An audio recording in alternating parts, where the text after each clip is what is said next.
a case, I've been silently observing it, a case when the actual Nokma woman dies. The husband actually is only by virtue of the marriage should be a Nokma. But he continues to hold rank in, I will not name who, hold the rank in the Nokma Council. So how come he still has the title of a Nokma when his wife has already died? It should have gone to the next kin, that is to the daughter. So all these questions are rising, but it is very sad that the women in our society, we don't seem to be very conscious about it and not really taking it up. So then there's another decision that I was very displeased with, that is the role of the Garo Hills Autonomous District Council. They have, I think you all must have known, it was in the news, they have come up with a very discriminatory decisions. They have, several years back, committee was formed by the GHADC to codify the customary laws of the Garos. This committee took the account the customs and practices from various regions and sections of society. On examination, this original work of codification is found to be by far the best on account of its fairness, soundness of judgment, and justness to all the members of the society, irrespective of their status. The scope of the work is wide and covers practically every aspect of the social framework. But what happened is that in 2018, the Garo customary law was passed by the GHADC. And once more in December 2019, the above named provisions of the original draft has been altered to exclude the offsprings of the couples in which one of the parents is non-Garo. The criteria of speaking the language, taking the Garo's parents' clan and sub-clan names, and integration into the society, etc., are not taken into the consideration. It summarily rejects the right of those children to belong to the society, even if they take the Garo parents' family's name, surname. So in these committees, there are only 2 women representatives among about 23 men. So how can, in a matrilineal society, the women representation has been poorly represented? And we have taken a stand to it, and we have put a stop at the moment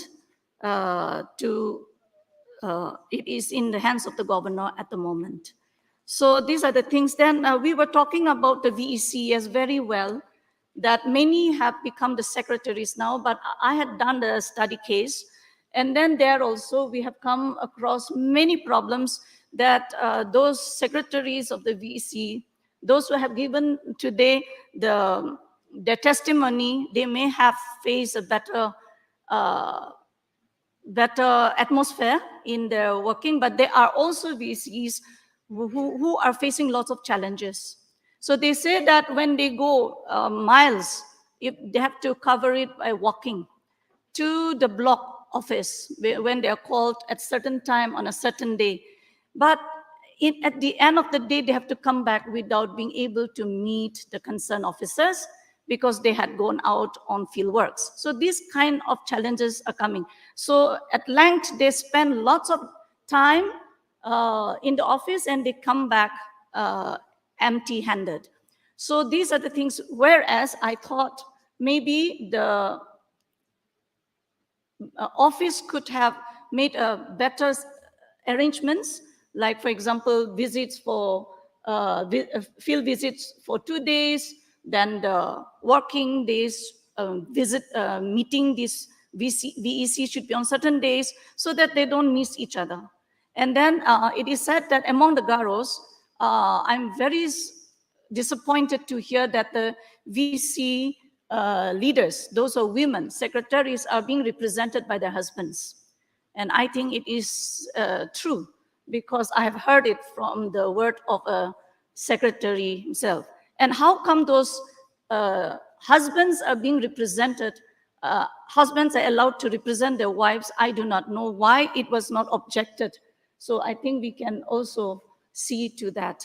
And also that women, they are more basic, they demand the basic needs most, like the well, because for them, going hunting for water is such a difficult thing. But the man decision overshadows their decision, so they go for more of roads and so on and so forth, because you get more incentives and chances for corruption there.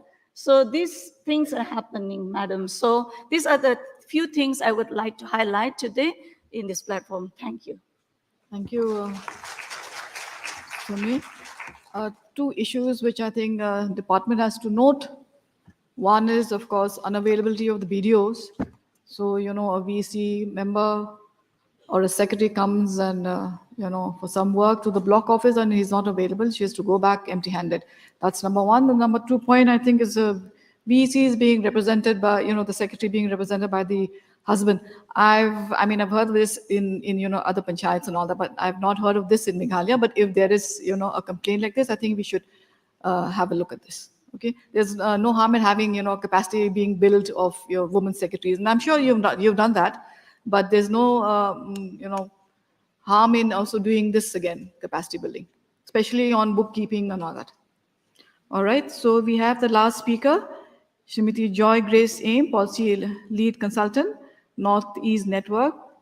She'll speak on women's participation in decision-making, lacking from individual level up to the state level, women collectives to promote women's agencies at the grassroots level. Thank you, Madam Chair. I think Meghalaya being a matrilineal society and women having freedom of mobility to an extent better than women in other parts of India has led us to believe that Meghalaya has empowered women and that women in Meghalaya live violent-free lives. It is time that we have to change the narratives of our mindsets. From a young age, we are taught that we are women, you are empowered, you are the youngest daughter, you are the inheritor of property, and this carries on to our education, and we are made to believe that we are decision makers, and we are made to believe that we are empowered. But stories from the ground, the de jure and the de facto situation is starkly different. As Northeast Network, we report and we get cases from the field of domestic violence, of child sexual abuse, of sexual harassment of women at workplace almost on a daily basis. Today, we are sitting here and we are asking, why the gender gap in decision-making bodies? And why is there a gender gap in leadership? And why aren't women taking up leadership roles? It simply is because women's role in our society is still very gendered towards unpaid care work and domestic work. The National Family Health Survey 5, which came out in 2021, revealed that 52% of women in the age group between 18 to 49 were unemployed during 12 months preceding the survey. The concept of shared responsibilities does not exist, and there is lack of political will to challenge the gender barriers that we women face on a daily basis at the individual level, at our households, at the institutional level, and at the state. Northeast Network conducted a study with women farmers in East Khasi Hills and West Khasi Hills, 2 districts.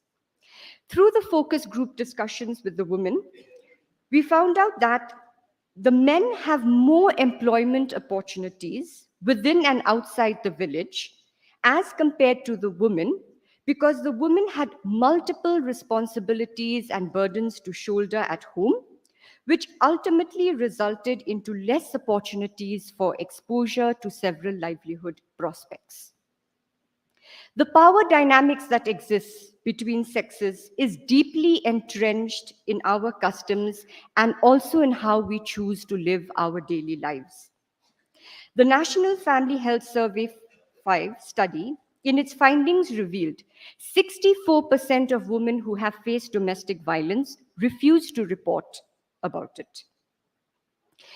Northeast Network did a study on sexual harassment of women at workplace in 5 urban centers of Meghalaya, and we found that 50% of women have, in their workplaces, have faced some form of sexual harassment over the years and have never reported.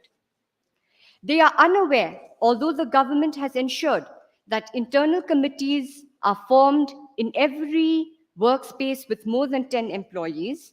Most of the employees do not know of the existence of the internal committee, and the internal committee members also are unsure of what their roles are and have never been trained on the Sexual Harassment of Women at Workplace Act 2013. If you look at our workplaces as well, most institutions are powerhouses of patriarchy with men at the decision-making level. I am not saying here that we do not have women who have climbed the ladder and who have taken positions of authority, but they are surrounded by the voices of patriarchy, and their collective voice of women and the agency of women at the decision-making level is missing. We have a program where we have selected 10 community women, and over the last 5 years have trained them in leadership skills, on issues of gender, on violence against women, and now they are the ones who are carrying out door-to-door counseling on domestic violence, on child sexual abuse. These women now have, in these 5 years, become leaders in their community. But one of the women from West Khasi Hills, who has started taking issues not only of domestic violence and sexual harassment, but also the Shnong looks up to her on issues of water. They build the roads to their villages. She handles cases of substance abuse. The secretary of the Shnong came and said, we need to move her out because this is not the role of the woman. She is taking up a man's role. These are the ground realities that the women who are then becoming leaders in their society, this is what they are facing on a day-to-day basis. So we really need to question ourselves. Are we creating and enabling a safe, inclusive environment for our women through our policies and through our programs? Yes, there are a number of policies that have come up that are trying to bring about women empowerment. Are these policies, question, gender neutral, gender blind, or gender inclusive? We need to know that. Our Chief Minister said today is an important day because yes, we know the barriers. Yes, we know matrilineal Meghalaya faces a lot of crimes against women. The panelists here have brought up the issues. What are the solutions? What are certain recommendations that we can give as civil society? We need to see a holistic, inclusive political will to introduce leadership programs for women and women's participation in the development policies, plans, and programs that are being implemented. There should be an inclusion of gender studies in the curriculum. If we are not able to change the mindsets, I fear that 5 years we'll be sitting down again here with the same statistics. Setting up of women's study centers in universities of the state will help us to generate and compile data, research on a priority basis to increase societal awareness on issues of women. We must have appropriate reservation for women in local governance structures and community processes in Meghalaya. And by this, I mean all mechanisms available at the community level, from planning and implementation to monitoring various schemes, legislations, and programs. We need to enhance the capacities of our women at the grassroots level to participate in larger public and political processes. We have a number of policies and programs. I agree. We need to relook at the policies that have been brought out on issues of women to ensure that they are gender inclusive and that we are following a gender transformative approach. Monitoring and evaluation of tools to monitor these schemes must be gender transformative. That is the only way we will be able to bring about a change in our society within the next 5 years. Thank you very much. I won't sum up, that will waste a lot of time. So can we have questions from the audience?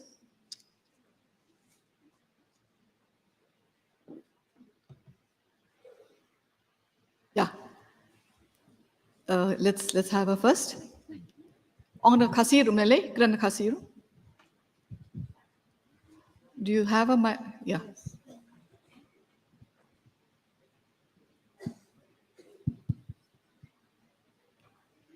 Kublaya pi mam, kublaya pi barok ki doktor, nang ta barok ki bayawan hakane kasngi. Ngadap da kajing songu yo blay, nak benta kajing yo lat jonga banwan hakane kasngi. Tina marbade ka discussion ngasukwa ban keren kendian nene ba kum kajing ajing mut na kalyang jonga tang kendiat dailong ibadai sumbaban pediang. Ngayok ban yang hang ni nakadaw ba ngayo ban rung haka SSG ka self help group.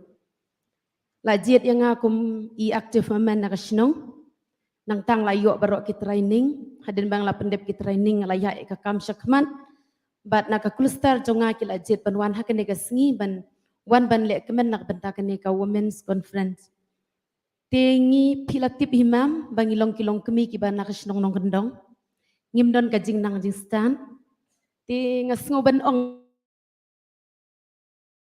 kidon katukat ni ki bom nang bom stan tenaduk mene mestep ngasyong hang ni don kimat ki bang asnguthu don kimat ki bang amsnguthu tidak ka buburom ngasngo ban ong ba ngakwa ban kren shikin det angetin naka khasi hakabai de bat ken ni ka siburom jong kilong kemi mo ti namar bang ide kilong kemi ki bam don ban nang stat tingi ngim snguthu ba naduk mene mestep ke ba pipi kren ngikwa he ban yo e kajing syai ka bopura kenang mengindap da kajing kemen endang elik pai syala ka jong kayeng kasem tingas ngoban ong hang ni ba mangibaro kilong kemi ki balawan hakane ka jaka nginge scam ba ngila yo lupai kajing support na yeng la dala ujong ulok jongi mo tata ka de kajing atrelang jongi kat kum ka tim jong kane ka women's kadai bangin de bandon kajing long marengkat mama ti ngasngo ban ai men sim ba nakalyang jongi ki kan thai ki balayo e ka training nga aingu e ka NRLM badeleng ba ka jingwan rung jo kan NRLM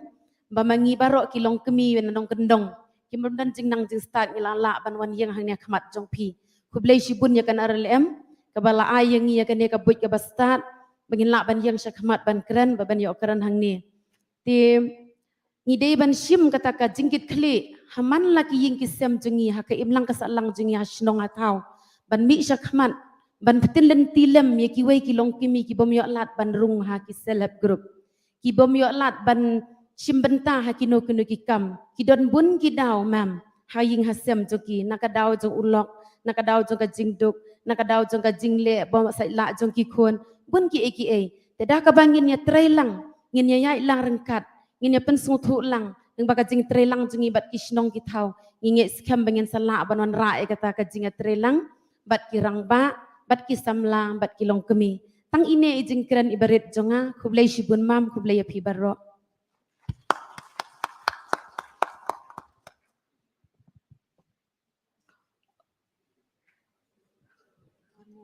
Karmo, can you? Need the mic. Okay. Where's the mic?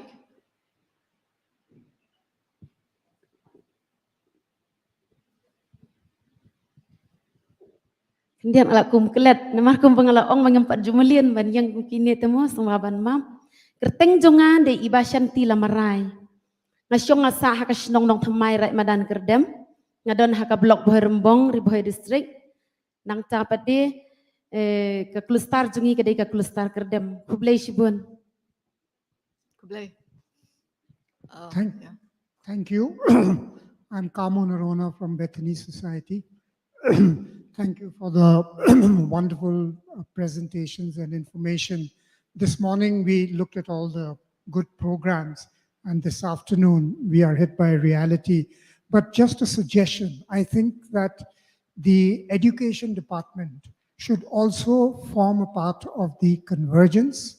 And now that we are planning the national education policy, the implementation of it, I do believe that within the curriculum, there should be a focus on social justice.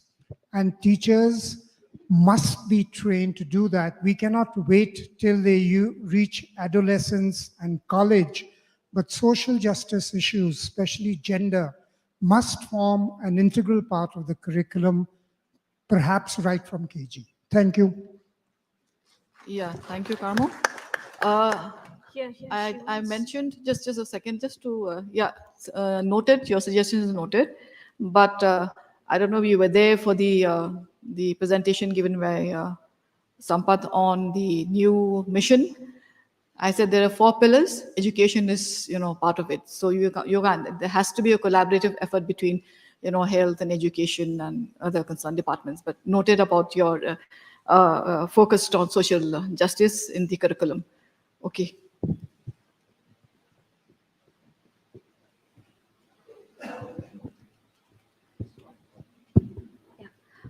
Good evening, everybody. It was indeed a very, knowledgeable and fruitful session. I'm Sathi. I'm representing Kudumbashri NRO, and we are working with MSRLS in implementing a project called PRICBO Convergence. I don't have a question as such, but then I have a suggestion. So we have been working very closely at the grassroots level, engaging with the communities and various stakeholders. And what we have, felt and seen on the field is what is directly linked to what we are discussing now, is how patriarchy works in a matrilineal society and how women do not have agency in the decision making bodies. Even though we feel proud that Meghalaya has been able to have a policy change where we have 50% reservation for women in BECs, as ma'am correctly pointed out, that often these women, they do not have agency or any decision making part, even despite being the secretary or the president of VECs. So my suggestion is that, apart from, along with having policy changes where we include our gender inclusive policy changes, we should also have a strong monitoring system where we know what is happening on ground. And also the second point where we have, which is very heart-wrenching when we see on field, is that when MG implementation or any other scheme implementation happens, as ma'am was correctly pointing out, that women's labor is not valued enough. No matter how much women put their efforts, no matter how much women fight against all the societal barriers and take part in the economic circle or the economic cycle, they are not paid equal to men, even a law being there. So what happens is, because of a lot of machineries and equipments involved in the public works, women are not paid as equal to men. So all these things, if we are not taking care of all these things, I don't know how far we will be going when we talk about gender equality, because having it on papers doesn't really mean it is happening on field. And we as implementers, we as policy makers, we should also have a strong monitoring mechanism where we know that what we are visioning is actually happening there or not. So that would be my suggestion. Thank you so much. Sampath, you care to respond or just noted? Okay. Anyone else? Hi.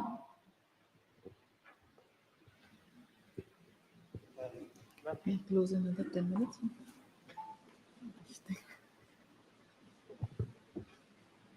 Kulay pibara yakin ki invites ki badan na kani sengi ngade I salinaling do na ka shnong cloudlay ngade rui MBK but is secretary VC de ngakwa ban pasyan apimam hakani upor ba ngai la dia ngalong konsuat ma tang ba ngarung asyai perkat ya ki wairu ki kunsuen ki badan haka imlang satlang kajongi ngakwa banyarap ya ki tang bangam syam ngam tip ya kalat kunti kumnongan sedang Raiko hakani kasi ngayok ban penpau hakamat jongpi let's say lada don kalat pila ban yarap yanga ban ai jingmut kumnongan le haka imlang satlang jonga baru ban wan ra ya ka roy kapar haka shnong jonga kubleshpon Keteng kesnong pinju ai keteng jumpi keteng kesnong SSG BP1 kashnong jonga dina klaublay ka SG bangadan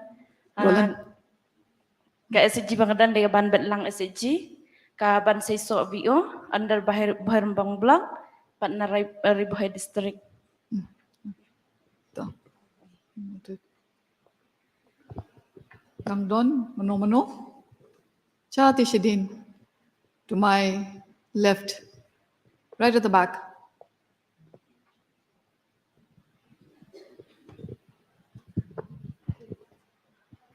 Ngai kublai pi baro bat nakaliang jonga kum ka kami mo ka ba long single mother kwa ban kelijing kli pi ba don em kajing ram na ka sarkar ka kum ya ki long kami namar ba bun hi ha kanikar rik dong ne hasnong jingi bun ki bam don lok ma teng yo jing ram ne em na ka sarkar kum yo ki widow ne ki temen mo to pension namar bon sien ne ni shamba ki khun jungi ki kham dakat bani ki khun jungi bai namar ni de ki balong morway ngim la te bon sien ki khun ki ba kan kmai ba wan ra ka jing ba kham dakat ya se Sampat, I think we have a scheme for assistance to widows. So Roland just take down her name and all that, and she'll counsel and give her the information and all the details. Ngin sa credit ni fee hadin kani, pakidon hi ka scheme yaki widows. ta ki single badan morway ba aphat lok Yeah, single woman rudon hi, single parent rudon, single mother rudon hi ka scheme. Ngin sa ya thu ifi chipangata. So it's a single mother. Okay. Da. One more there. Somebody raised, yeah.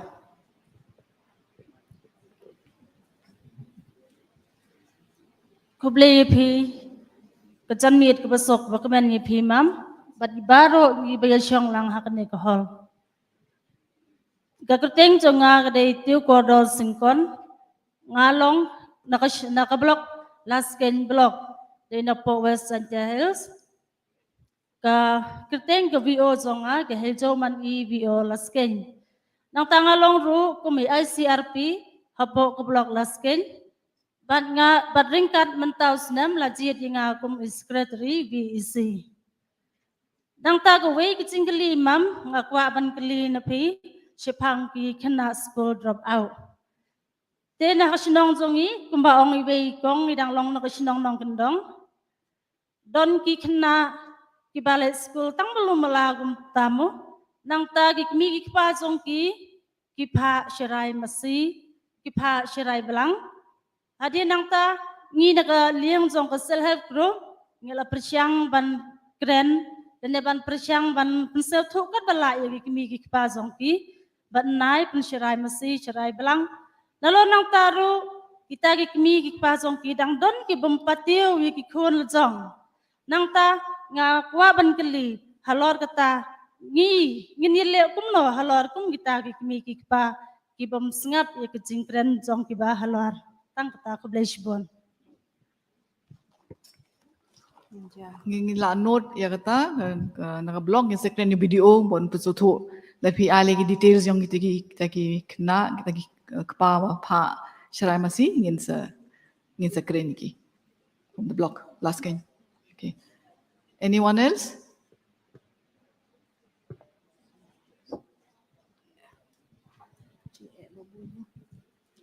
Kubleshibon mam, kubleshibon yang baru bedan lengkap apa jenis kapor. Kekateng jonga kadai wandri shisha lengdo, tiga syong asa medan mokar ngadai MBK naka ya syasi VO medan mokar. Ngadai ru naka maulai blog East Khasi Hill District. Tengamut keli kumne kawai nama kidan hande hasnong jengi kibun kiba anna. Te kikwa jengi rap. Te denga daka kalat pangin yo jengi rap yikitu kelung kiba anna. Kisawan ong ingi topen wat jengi rap. Hengi pan ngimdon kata kalat kalhenti bikin wat jengi rap kita. So happen setu lebih kata kubesibun. Ke don ke directorate du ke bakot commissioner for ke officer ke bapik ya kan ni commissioner for disabilities kita ke jing AGP Roland Shim ki kerteng jong I an ngin sep pak ki breu ban penbatai phi phang ki jing rap ke bak sarkar ka ai na mata ki people with disabilities. Yes. Very good evening, ma'am. Bat baru ki ba ya don lang kani kapor. Ban benrap mam ya ke I ke ba ikong na shadien iong. Akabai dei bat kani ki kena ki badon ki disability. Ngi don ha feel nga represent na ka selda jong ka jinga sangan thai sinot riboy. But ngi judon kini ki session ke bangile ki feel. Ban yarap ban penyo ikini ki skim paper na kalyang ke sarkar syakini ki badon kami ke jingaram.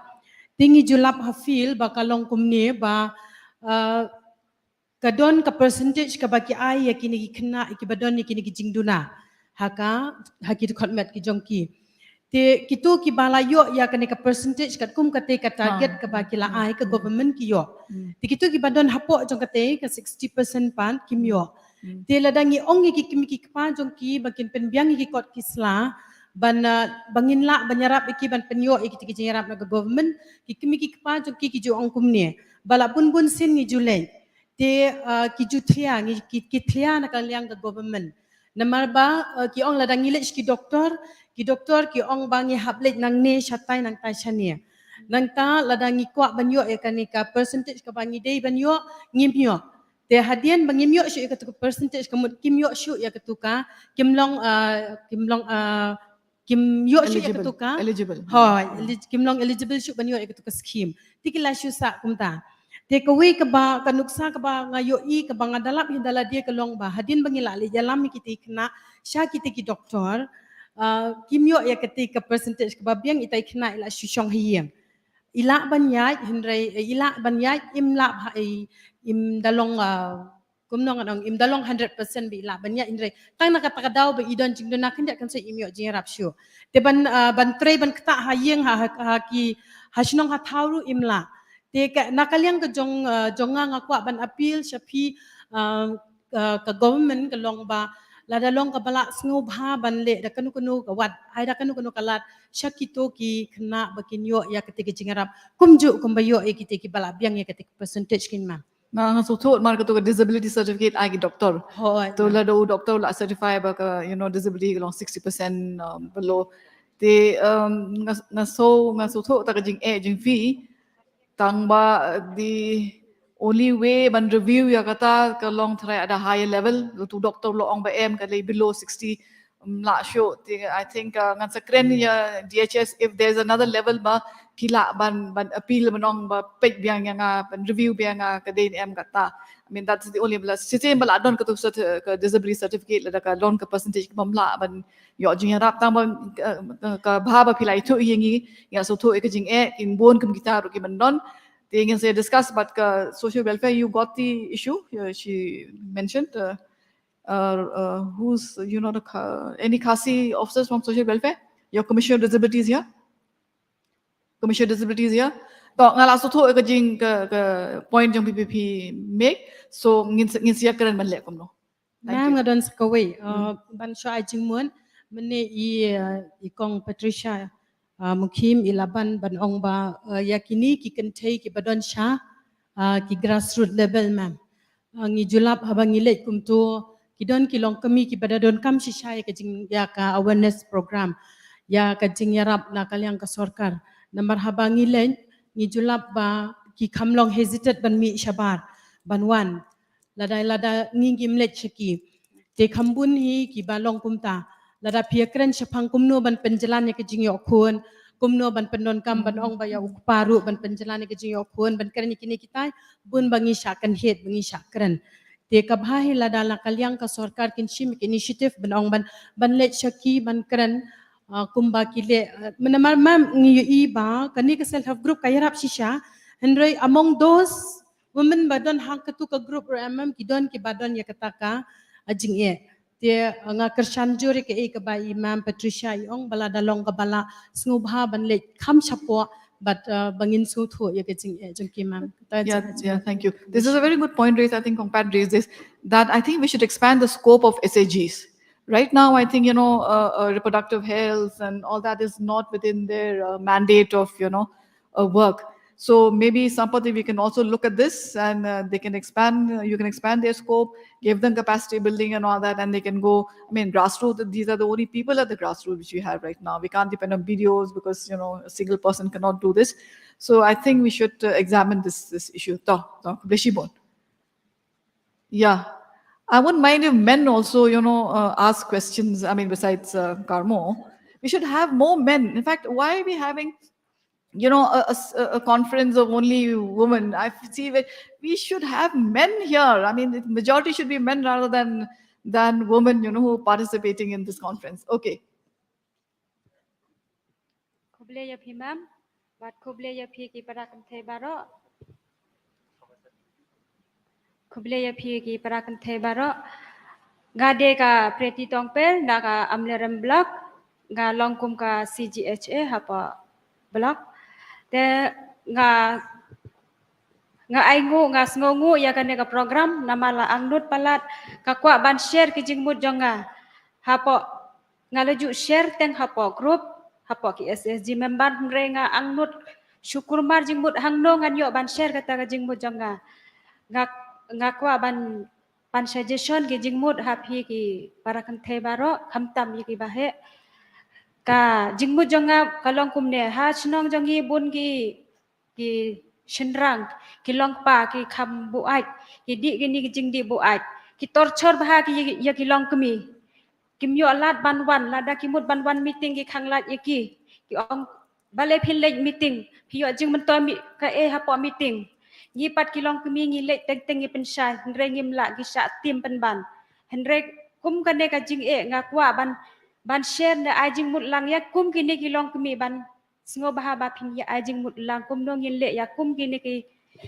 jing ki bangi shem hapo snong hapo thau kham tam yangi ki long kumi ki ba ong ya pe ki ya long ka kham khia ya ka long ying ki jongi ta ga karpat hakmat jong phimem sngo bahala da don ki suggestion ban ayanga kaweru ka suggestion ga kwa ban ai don ki khna ki balong ki child labor ki le school artat bat ki pendap ka yingro teng ka isen ya kum gini ki khna bat kum juri ki long kemi balong ki baduk namar hap ka school de ban yo tistaman kasngi hendrai na ga daw ka bam dap bom biang ka yeng ka sem ki haballa sans haballa laisngi ki le school arts ngi ta kata habangi pet ngi sngosen ye ki paralong kemi kum dong in yele ta ngakarpat hakmat jong pmem sngo baha pin wat lat ai jingmut yanga khamtam yanga gan le dra sesnong sethau bangan yo ban ayarap ya ki prakan the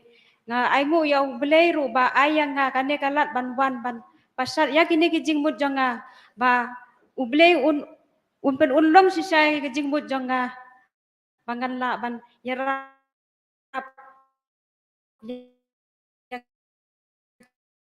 ki prakan the kubleshi hajar ngo mam bat kumjuri phi parakan the.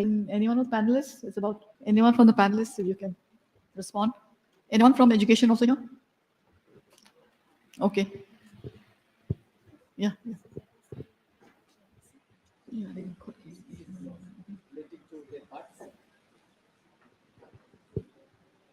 Sit here. Yeah, I think you should sit here. Middle button.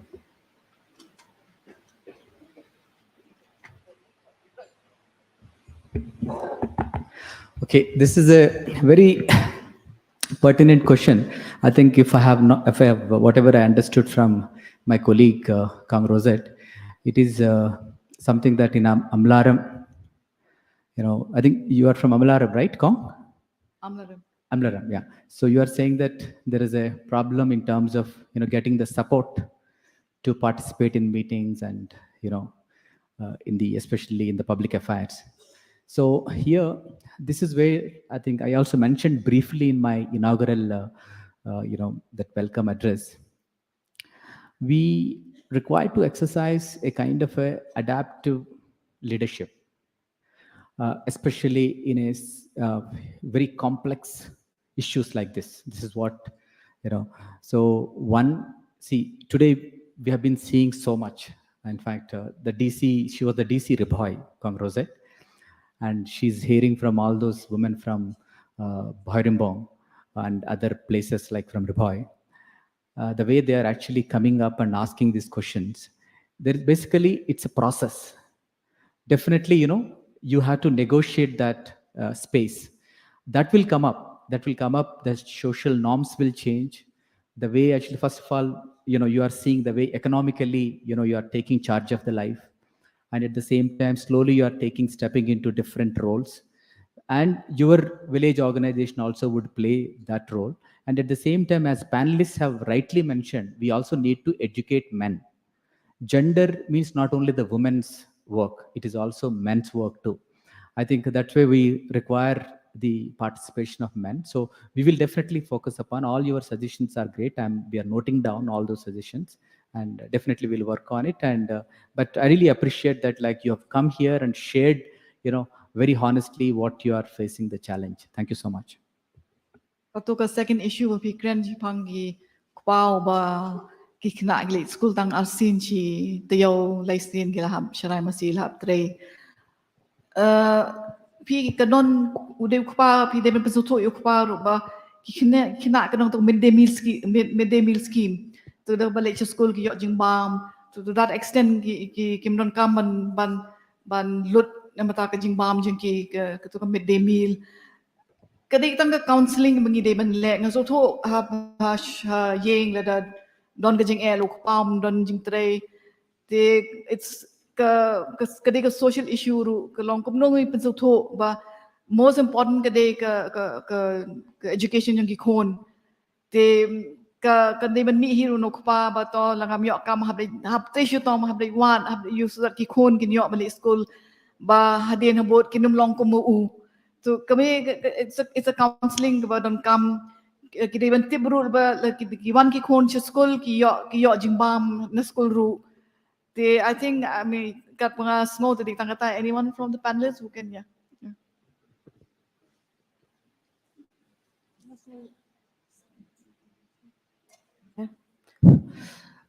Ngasngo kia bai kata jingkeli jong pi ba kumno ngin mi na yeng haba ulok umsya.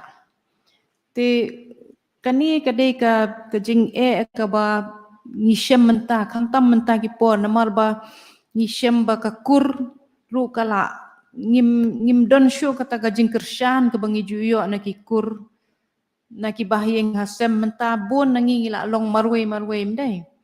Te na kata ka daw la da don hi ke SHG ha posnong nga try kata ke SHG ru ka deban ai jing kersyante kumi kita ki deban pen song thu ka nyu taw rang ba ki kan theiru ki dei hi bakin mi bakin le snap ki jing kren ne bakin ya shim benta ki batei ka jing mut jing perkhat mdai ngasngau tangkum ta te namar brosh ka tangi ong ba ka society jongi ka imlang salang jongi ka dei ka community Nrai mentangi i bakala telor kata community spirit ngila elong maroi lut te ngatrai la dai ka por ba banwan ra biang ya kata ka jing ya teli ka jing ya kershani we nai la dangi elong maroi te ngin ya khlem mo Can I add? Just to add to what Sir Sampath and Ma'am had said, pertaining to the first question, I'm looking from the upstream approach. If a child at a very young age is taught about gender equity, gender equality, rights of all genders, not just the binary, I think we need to empower them with life skills. Life skills education is very empowering in the sense that it helps an individual how to say no, or how to assertively say yes, or how to say no even with your body language, how to communicate effectively so there's no miscommunication.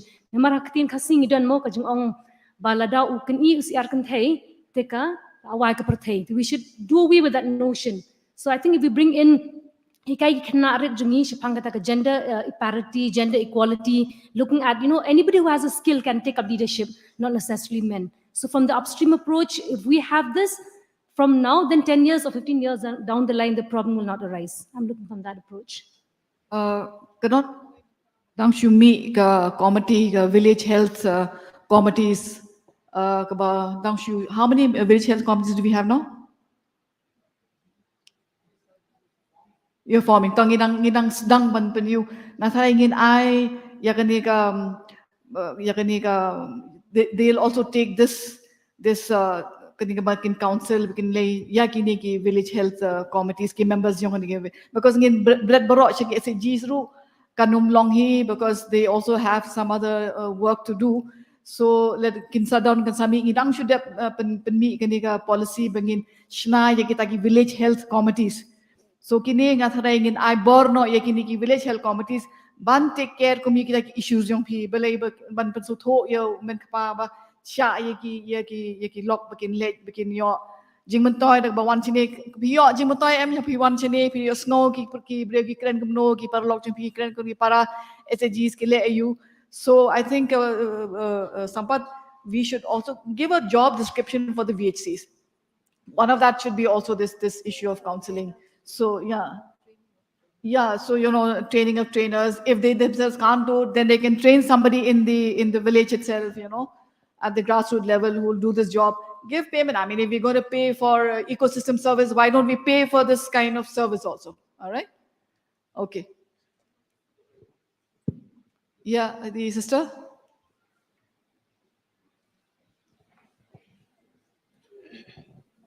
Good afternoon, everyone. With permission of the chair, I'd like to speak in Khasi in response to what Kong said about the problem faced by the SCG women coming for meeting and all. Just a very small example, we have had the same problem. Some of our women had been locked out the whole night sleeping in front of the door, could not enter until morning. And some others had been stopped forcefully, locked inside, not to come out to attend any of those meetings, and so on and so forth. Now, one of the things that we were aware of that problem, what we did was we did a gender sensitization program for the SAGs in that village. And then in that gender sensitivity program, we advised every SAG member to bring a husband along. And we made it really a point that we just make them to sit two by two together. Surprisingly, for 20 minutes, they could not talk to each other.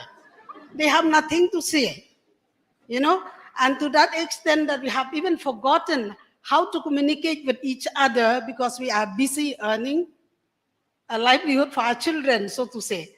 Please, no? Tingile akum non dengil ai kini ka program ngi pensyong yaki galong to marriage encounter hadu ba towards the end of that year, surprisingly, men used to come and carry the suckling babies and walk around while the mother is sitting for the meeting.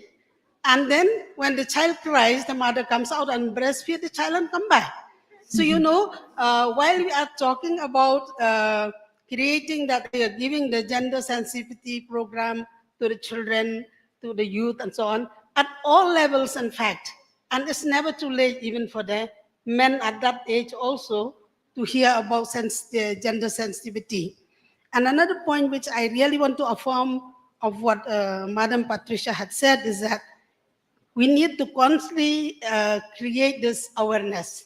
So need constant hand-holding through awareness program and all. We cannot carry on concentrating only in East Khasi Hills, the towns and the suburbs.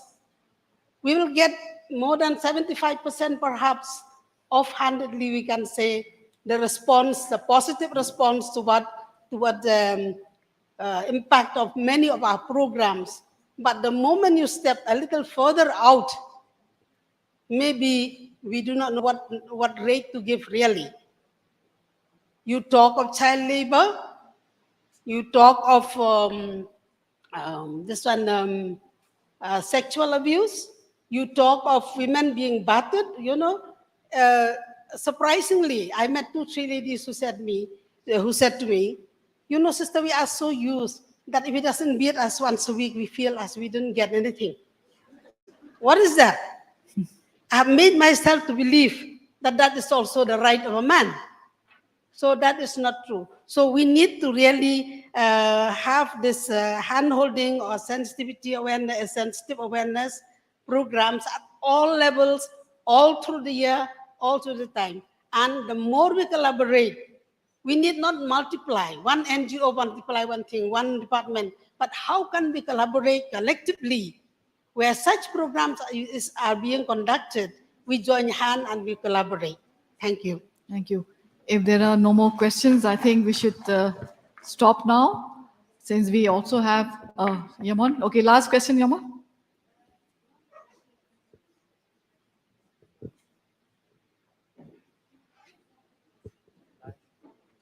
Right.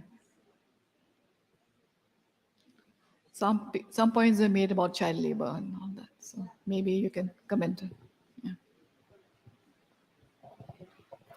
Shibon. Where's the next one? Shibon, madam. But yafi baro panelists ro, but kiriu kan thay hangni baro. Bishukwa ban ai jing hanga ka sukya tang ka way mo. Halor kita ki eke bing yakran pang jing dok ka jing tray ki khana ki hap lech ban tray ki myo lech school ji ishi ka way ka bakhya do ba ban khya do hanga ka long ba nyimdon kata ka jing hikai ka jing shong kha shong man. Makum le ekran na do menne ba ki don bon ki ki teenage pregnancy ba ya shong kha dang khana te ka she long kum ne ba na lor ki katanga ngaso ba de ka daw tan rai jong ki babon ki eke ni shong kha khana bat ni myo bha kata ka jing so tho bat ni kem let school te ka ne ka penlong ba ki bon ki riu kan thei na do dang red kum la ekran ki yo shibon ki khon hadian kata pada tangkat no kala tron kemet bat map yang bon ki la khlat ro tenang to pada o men kpa pada la le wat se shawai sabon ki khon re hanga ngasngau hash phang kata kan bat nalor kata pada ba ndala nang bon ki khon pada kum to ndala yap ke keme se ki sapkit se keme na keme san tenang roi shu ka jingdo nang bon shu ki khana but nang bon shu ta ki child labor ke so for me ngasngau ba ka jing hikai na do dang red ba to khon wat pat le chong kurim han renga yu i teng hapo ki nong kan dong mo dang khana ru la pan ta lipstick teng balai ta khat saus nem la pha shayo bakin long kum bakin long ban ong kayo mo bakin chong kurim kloi ni have to teach that awareness kan ba ya ban hikai ba kam dei shu kata ka jok ban yo ki khon kan thei shibon ya marong impet ni pen long kum ki blang ki masi I'm sorry to say mo kata ka de ka wei ban kong do but ka baar pa de ka de jing hikai ki khon kuma nei la kren kong joy shapang ka jing hikai u kan thei long kum ta shan rang long kum ta teng ki oh shan rang te du la mi yen te tang wat la ban pi la ban lek kat ramon nai lek school room nei lek I'll just speak in English. So the root cause I feel is the fact that we have when the children, child pregnancy or teenage pregnancy, and very often we teach our children or we kind of encourage them to have early marriage because, for the clan and so on and so forth. But we've already seen that there are changes in that.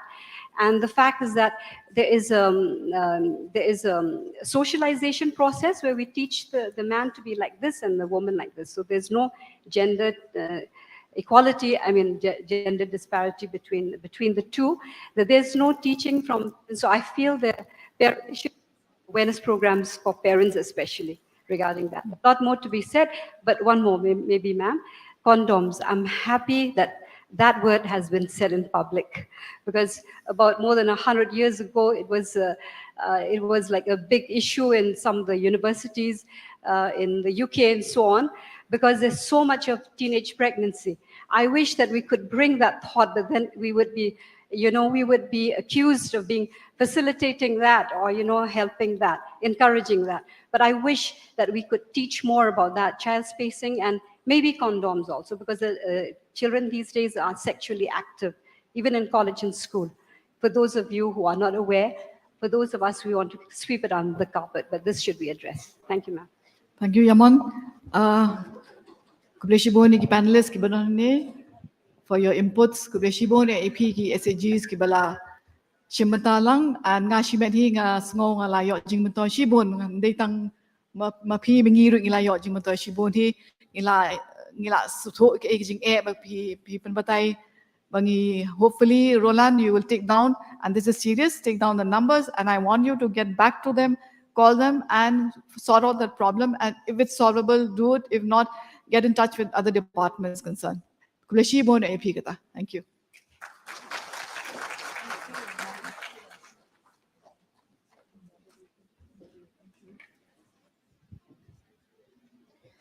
I extend my heartfelt gratitude and applaud all the distinguished members of the panel for having shared such pertinent issues and prompting fruitful deliberations relating to gender gap in decision-making in Meghalaya and ways to promote women's leadership.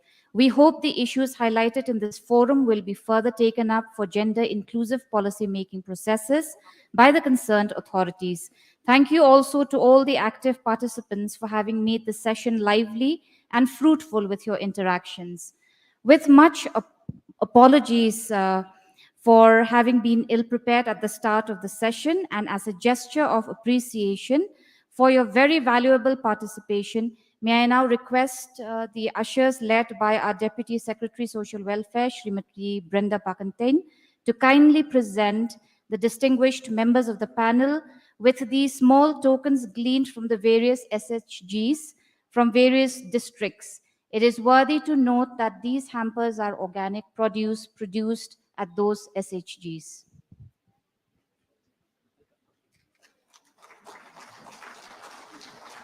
We will now move on without further delay to the next technical session 2.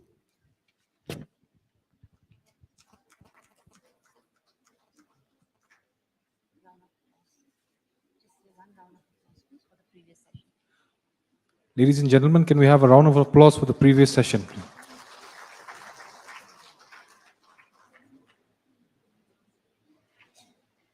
Ladies and gentlemen, we have come to the second panel discussion centered on the topic Women's Rights, Women's Health and Women's Safety, an analysis of the present scenario and the way forward. This session is being chaired by Srimati Fidalia Toy, Chairperson, Meghalaya State Commission for Women. Along with the moderator, joining the panel on the dais are Dr. Rachel Brule, Assistant Professor in Global Development Policy at the Frederick S. Pade School of Global Studies at Boston University, Dr. Adrina Lingdor, District Health Medical Officer, East Khasi Hills, Srimati Angela Rangat, Social Activist and member of Thma Urangli Juki, and Srimati Supriya Das, Indian Police Service, Superintendent of Police, CID. Following the discussions, there will be a question and answer session for about 5 to 10 minutes, where the House is expected to make use of the opportunity and to actively participate. May I now request all the members of the panel to please kindly come to the dais.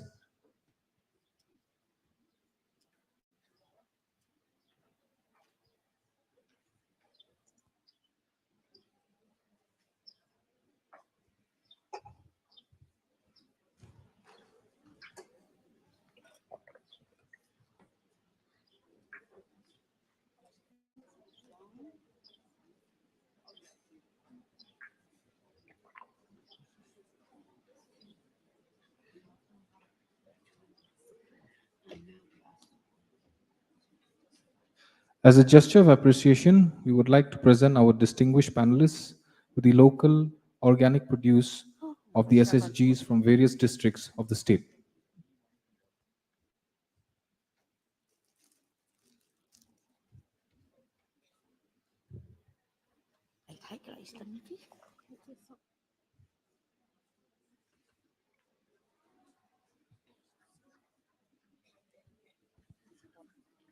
Can we support with a round of applause, please?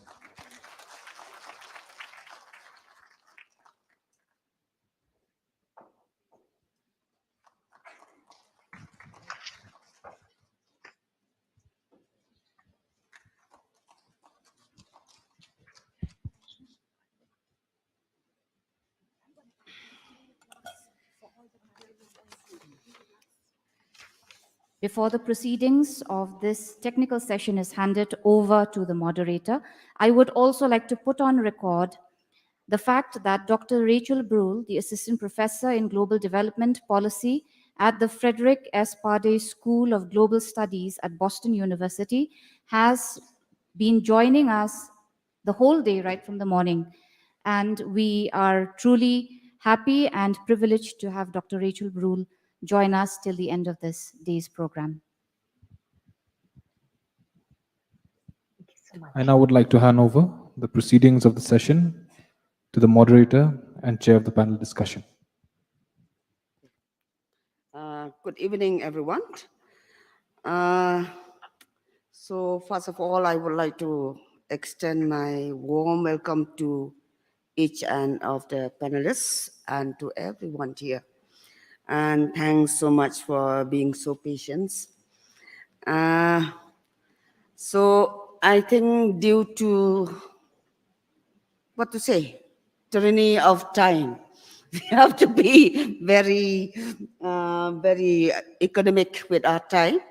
So let me just say that I will divide time into 3 parts so that we can finish well in time.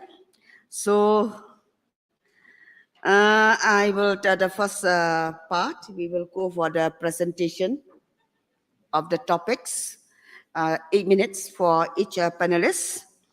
And then after that, we will have the question and answer. Please be ready with the question and answer. And then last, I will again give to the panelists 1 minute for final remarks or any sum up that you want to give. Okay. So, kita ada introduce sebentar ni. Not yet, you know, because I. Okay, now let me introduce first the panelists. We have here with me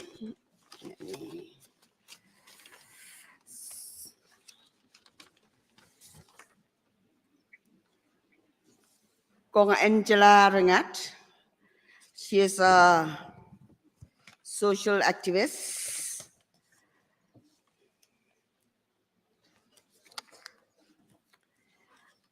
She will share her thought and give suggestions on women's rights and voice.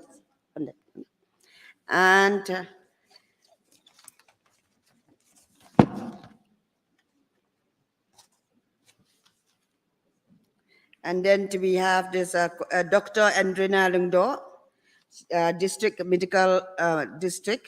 Health Medical Officer, East Coast Hills. And Doctor will share on the women's health in general. Okay.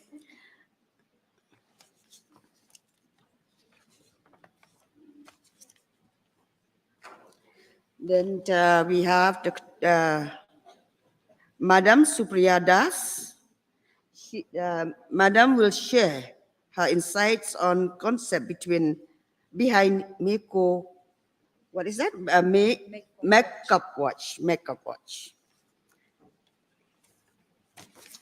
So let us get started with the discussion. Oh yeah. And then we have, so sorry, we have the Dr.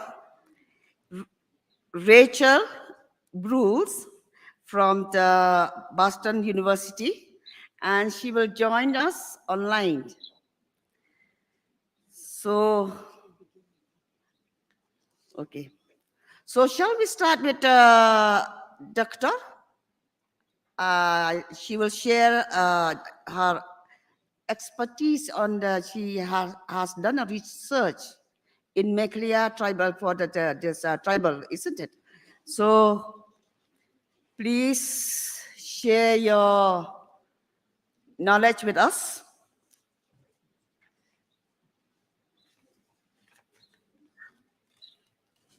Is this, sorry, would you like me to go first or last? We want to hear from you first, doctor. Oh, great. Can I ask that the screen sharing be enabled? Is it possible for you to see my slides? Currently, it's disabled. This book that you have, this Culture, Capital, and the Political Economy Gender Gap, Evidence from Meghalaya's Yes. Matrilineal Tribes. Is it that book? Yes. Okay. Yeah. So I think it will be based am on happy that. to share verbally if it's possible to. Oh, great! Now I can share my slides. Yeah, So let me see. Hopefully, let's see. 1 second. This should be clear.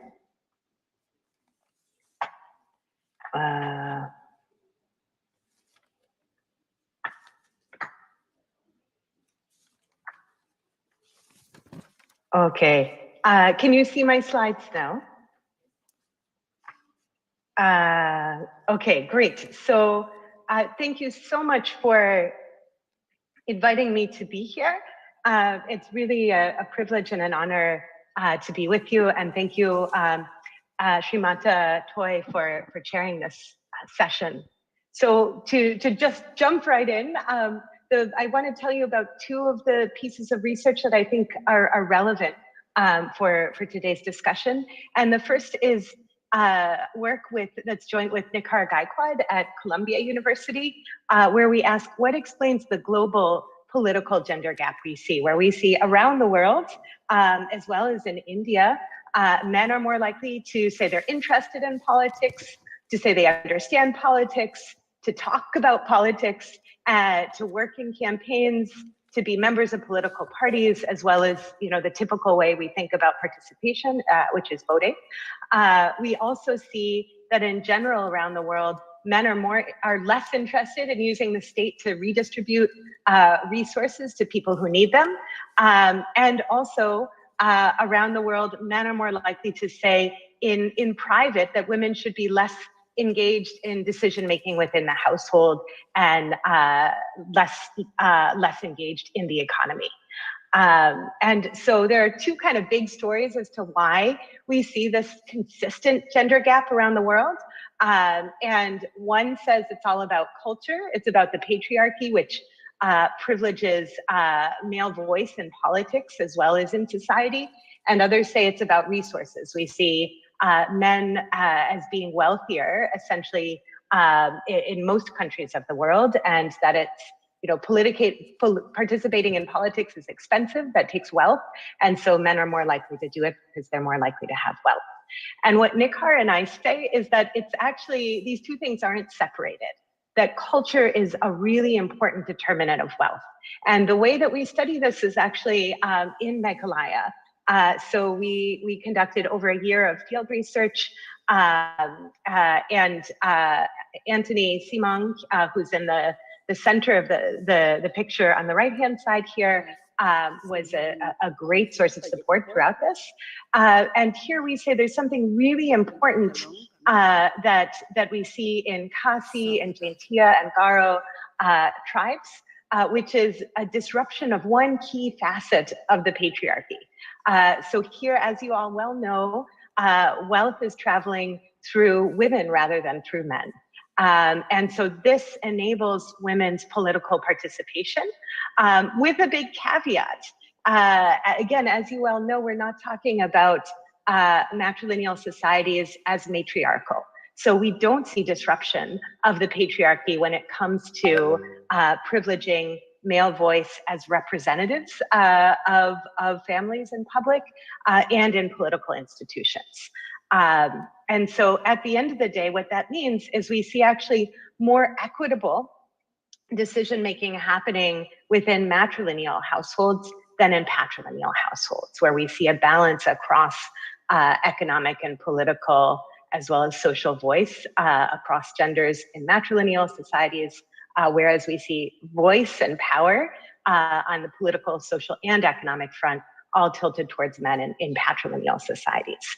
And so in order to look at what's happening in political participation and preferences, as I mentioned, we conducted a year of field research, and then we did a full census of households for randomly selected wards in Shillong, and we're able to reach over 3,500 individuals balanced across matrilineal and patrilineal groups, as well as levels of wealth. And so what we find, to just show you one piece of a bigger paper that's published in the Journal of Politics, is that this typical gender gap, which privileges men in politics, is actually reversed when it comes to political participation in matrilineal tribes. So comparing members of patrilineal and matrilineal tribes that have lived side by side for over a decade and have similar levels of wealth in Shillong, we find actually women are much more likely to vote in state elections, to say they can hold politicians accountable, to say they trust local legislators to do the right thing, and they trust political parties, again, to support the broader welfare in matrilineal societies, whereas we see the typical pattern that where men are more likely to participate and believe the political system works better in patrilineal groups. And so as just kind of the big picture takeaway, lineage norms, we argue, really matter. They're a really important facet of culture that drives access to resources and drives political behavior. And so if we want to think about how to redistribute power, whether we're talking about in politics or in state-provided public goods, we cannot ignore social norms. I want to also just mention one more piece of research, which is a book that I published in 2020, Women, Power, and Property, The Paradox of Gender Equality Laws in India. And this actually won the American Political Science Association's prize for the best book published in comparative politics in 2 years, in 2019 or 2020. And here, I just want to mention this because even though this research didn't happen in Shillong, this happened actually mainly in Andhra Pradesh, it's a story which I think is very relevant right now for considerations in Meghalaya. So here I look at reservations for women, and I argue that these are really important because when we're looking at mainland India, elected councils, panchayats, have a crucial role in village development, and the elected head, the sarpanch, pradhan, or president, is a key gatekeeper. And when women take on this role, we see the state fundamentally restructured in three main ways. We see the public space reconfigured such that it's more accessible to women. It's safer for women to attend because female, as opposed to male sarpanches, hold meetings during the daytime in public spaces where women are unlikely to experience the harassment they do when men lead these local meetings, which happen often late at night in the back rooms of their homes, places that are not fundamentally safe for women. And when women are occupying these roles, they proactively create new spaces for women. So they create public space where women proactively gather and discuss the extent of state-provided resources, and women elected officials do so not because they're more altruistic than men, though some may be, but rather because they need to find their own voting bases. And women, as I've mentioned in the work with Nikhar, we know are less likely to be members of political parties. They're less likely to be actively involved in campaigns. And so women are a really important vote bank for female elected officials who are easier to reach and who female elected officials understand particularly well. And so we see them actively engaging women and making the state valuable for women as citizens. And finally, they do something really radical, which is they repurpose the private sphere and make it a space where explicit negotiations of political rights are possible and are actually successful for women. And so this can do one of two things when it comes to thinking about one particularly valuable set of rights, rights to property. It can create this virtuous cycle where women become more able to claim rights and thus more successful at doing so thanks to the strategic support from female elected officials. Or it can create a vicious cycle where we see increasing conflict over what are scarce and highly valuable rights to property, which causes backlash that prevents women from making these claims. And I argue, and what I find from analyzing over 100,000 individuals, is that whether we see the virtuous cycle or a vicious cycle depends on the bargaining power women have within the family. And so women who are less than 20, when they receive gender equal property inheritance rights and access to female elected officials, have not yet married typically, and those are the women who have bargaining power. They can trade monetary dowry for property rights in their name, which female elected officials help facilitate those negotiations with parents when they start considering who their daughter will marry. In contrast, women who are over 20 years at the time they gain access to political officials who are women and equal property rights, typically have already married, have already received dowry, and those are the women who experience backlash. And so I think this leads to three big points when we think about a policy agenda, which I believe is relevant for Meghalaya. And first, that we should understand that conflict is intrinsic to policies like reservations for women, which disrupt one key dimension of patriarchal power, which is the privileging of men's voice in politics when it comes to formal representation in the state. And this resistance occurs within power systems that are multidimensional. So I just showed you one example of it when it comes to land inheritance, but I find women without bargaining power who try to claim inheritance rights actually face many different forms of backlash. So we see in their families, sons being unwilling to care for parents in old age, and we see them as mothers being more likely to practice sex-selective abortions. And so this resistance is really problematic and really needs to be taken seriously. And so what we can do when we think about policy reform is to anticipate resistance. So thinking about ways to maximize the bargaining power of people who we want to benefit from policies, and thinking about inheritance rights, this is young women, in thinking about reservations for women, this is women across the age spectrum, and thinking about this in policy design and ensuring that we monitor new policies via impact assessments from the very beginning to years, ideally decades later. And ideally, we come up with good strategies by ensuring that beneficiaries themselves are central in the negotiations of policy design. And finally, on this point, bargaining power is not something fixed. It's malleable and it's multidimensional. So we should think about how we build infrastructure for bargaining power, building inclusive alliances, ensuring information is accessible, and strategic resources are also accessible to those who need them, and leveraging opportunities not just at one level of politics, but across politics, from the familial to the local, to the national, and potentially international. Secondly, we should think about restructuring power as really fundamental to redressing gender inequality. So this means maybe in matrilineal societies, we're less worried about redistribution of property rights, but thinking more broadly about redistribution of formal rights. And this requires formal political power. This requires representation. And the representatives with the lowest stakes in the status quo, women from tribal groups who are the most likely to be excluded, are the ones who are most likely to catalyze transformative change.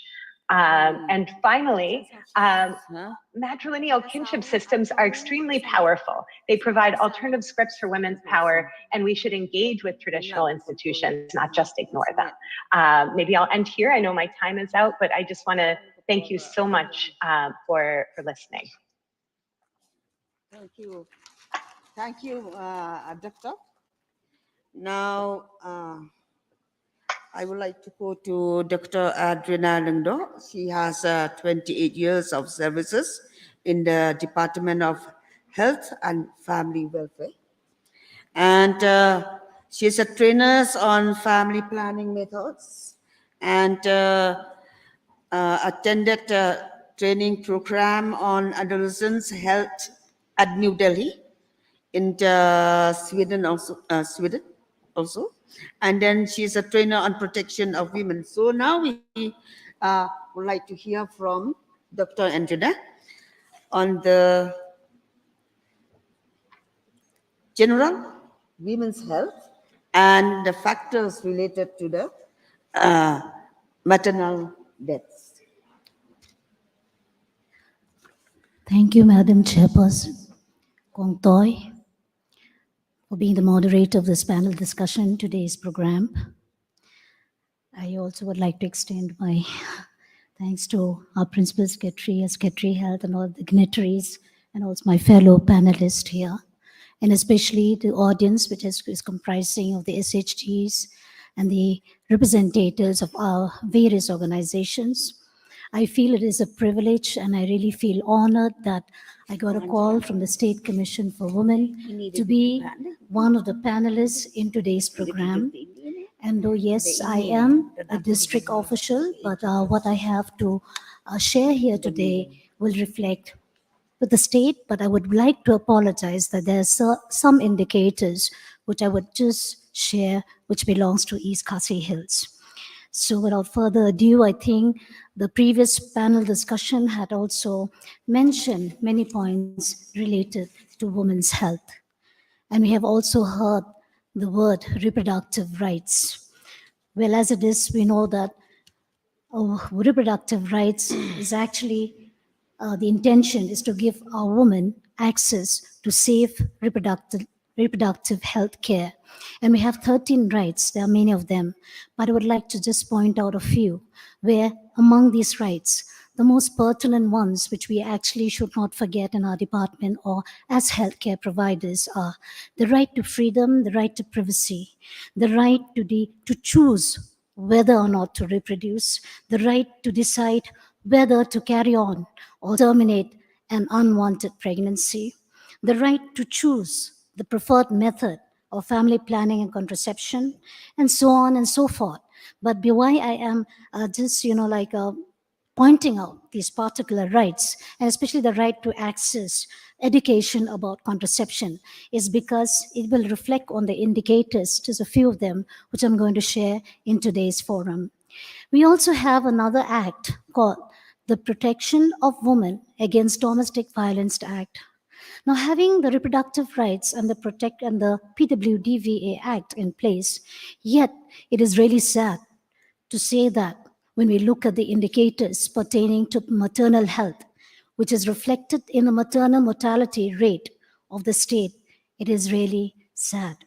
Also, I would like to share here that the MMR, or the maternal mortality rate, meaning the rate of deaths among women during the pregnancy, during delivery, and 42 days after delivery. It is very sad that we're giving in absolute numbers, since we do not have 1 lakh live births in the state. So for the year 2021-22, we have 225 women who died during this very vulnerable period.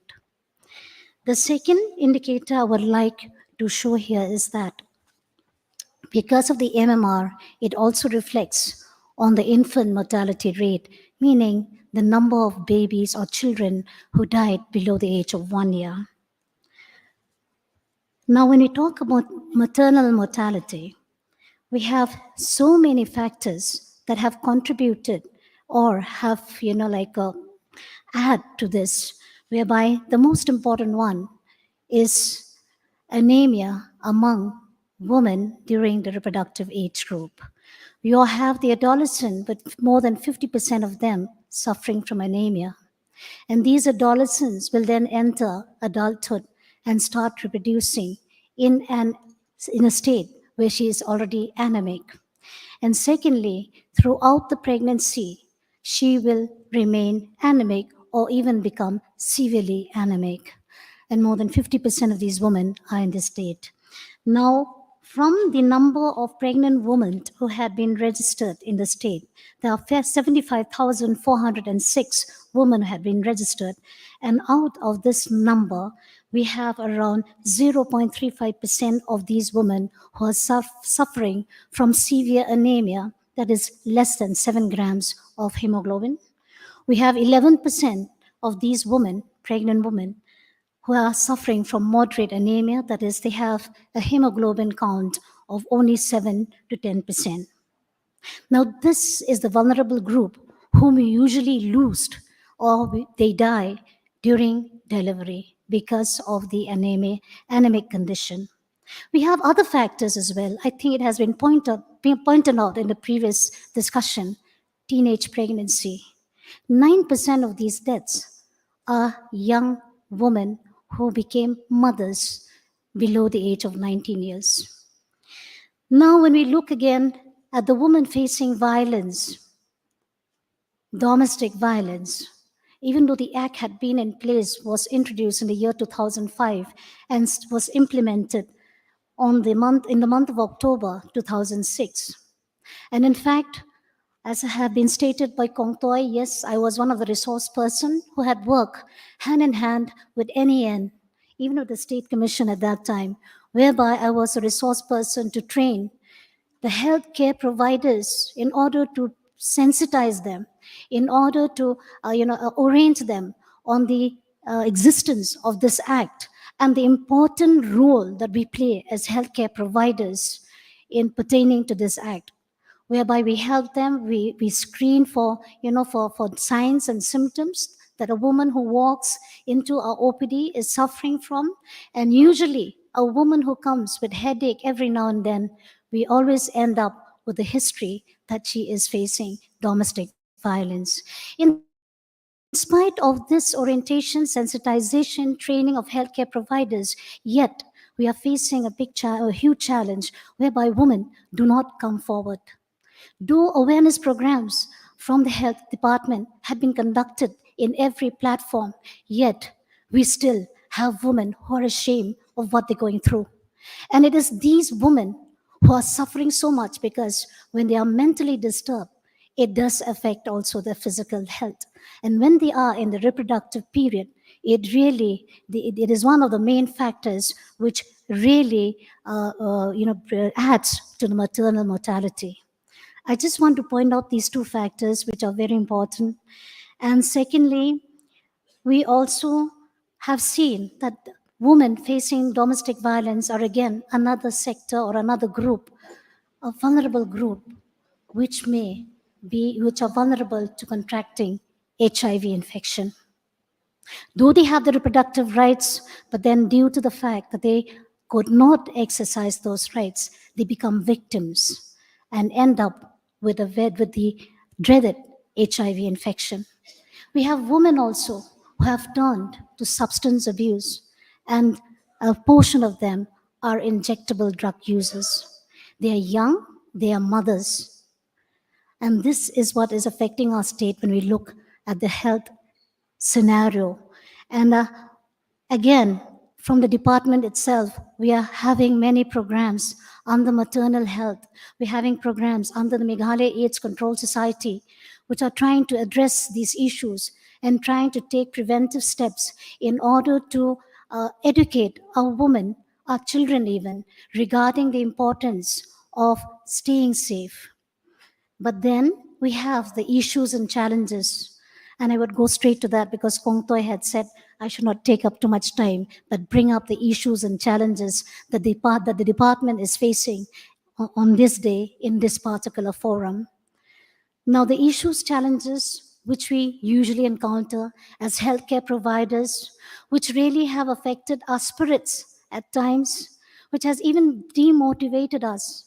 But then we still stay firm because we have a department where under the guidance and the mentorship of our principal secretary, and we also have the chief minister supporting our health programs, we do not lose that motivation, but we stay inspired. Why I say this? Because when we look at the issues and challenges, which number one is the culture that we have, the beliefs, the tradition, the education status or the literacy, which has been spoken at length, I think, by the previous panelist. We look at convergence, we look at the approaches that we have adopted, we look at the strategies. Now, I would like to point out here, they are the same issues again, whether we talk about social being or the physical being or mental being.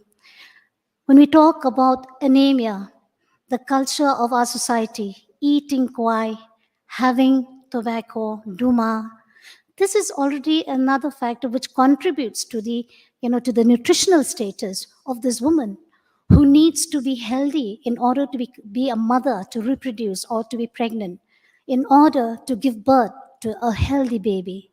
Now, these are the practices, daily practices we encounter, and this is a challenge. Number two, we even have mothers who consume alcohol, but then we cannot, like we have heard previously, there are many factors which had made her an alcoholic. That is why we land up with babies having alcohol fetal syndrome. Then we have beliefs that a woman should reproduce more because it is like, you add to the prosperity of the clan by having more children. Number two, we should have a girl child. So if a woman produces or gives birth only to male children, she has to keep on reproducing till she gets a girl child. The third point is that they have still that belief in the traditional birth attendance. See, I'm talking about the maternal mortality, these statistics which I had just been mentioning. I'm pointing out the factors or the reasons why this is so high and why we are having, there's so many problems or the challenges that we face in our everyday practices. Now, the tradition is that they believe in the traditional birth attendance. Then again, the education status or the literacy, which has led to ignorance and the lack of awareness regarding their rights, regarding the importance of spacing, regarding the importance of good food, healthy food habits. Number four, regarding the importance of adopting family planning methods, regarding the importance of going to the institutes for delivery in order to prevent these deaths. Then we have also this convergence which is happening, but I think that convergence is still not active enough, among the line departments, though through the initiatives of the department, which is called the Rescue Mission. And now we have the Chief Minister's Safe Motherhood Program, whereby all line departments are working together, right from the community level with the Gram Sevaks from the BDO office. We have you, the SHGs, which I really feel I should take this opportunity to say thank you for your willingness to support and also to take part and also to be concerned about the health of the woman in your community. Number three, again, through the Rescue Mission, we have the Mother app where we track the mothers so that we do not lose them. We come across mothers who come only once in their pregnancy of 9 months. We follow up on them so that they take the medicines regularly in order to correct the anemia during that period. And through the app also, we identify who are the high-risk pregnant women, like a woman who has delivered many children, a teenage mother, a woman who has undergone cesarean section, a woman who has never adopted family planning practices, where she delivers every year. Now, these are the identified people, or woman with a bad obstetric history who has no living children, or a woman who has, these are the high-risk pregnant women, which I would just like to share here in this forum. But these are the women we are tracking through the Mother app. So we are really thankful to the state which has come up with this app, which has helped our healthcare workers, especially the frontline workers, the Ashas, the Anganwadis, and the ANMs at the field level, to do their part in ensuring and see that we lose no woman from every community. We also have the Chief Minister Safe Motherhood Program, where transit homes are being built because we have realized that some villages are so far away from the sub-centers, from the PHCs, from the CHCs. Now, this is another initiative which I'm very optimistic about, that I feel will really help in prevention or reducing the deaths among mothers. And then with the rescue mission and the CMSMS in place, we would also like to put across in this platform today that it is not only the collaborative approach of like the aligned departments, but I think community participation is really the need of the hour today in order to address these health issues which have afflicted the women of our state. Now, when we talk about community participation, we have just heard, I think Madam Chief Secretary had just mentioned the word VHC. I would take this opportunity, sir, to talk about it a bit here, to say that yes, we will have the VHC in place. This is a very good initiative whereby we will see that community participation is at the most. We want not only the men of the community to take, the onus or the ownership of seeing that their women and their children in the community are healthy, but even the women themselves. That's why in this VHC, there will be a representative from every household, both men and women. We have an executive member, depending the number of households in the community, it might be 10 or 20, but again, to address that gender equality, it'll be represented equally by males and females. And we really want the community now to understand that the department itself, or even the other line departments who are supporting and extending, their hand in helping us, that it is not only at the department that, that can address this. This has become also a social issue, which we need to address the different evils that have corrupted each and every household, whether we talk about alcoholism, substance abuse, or even domestic violence.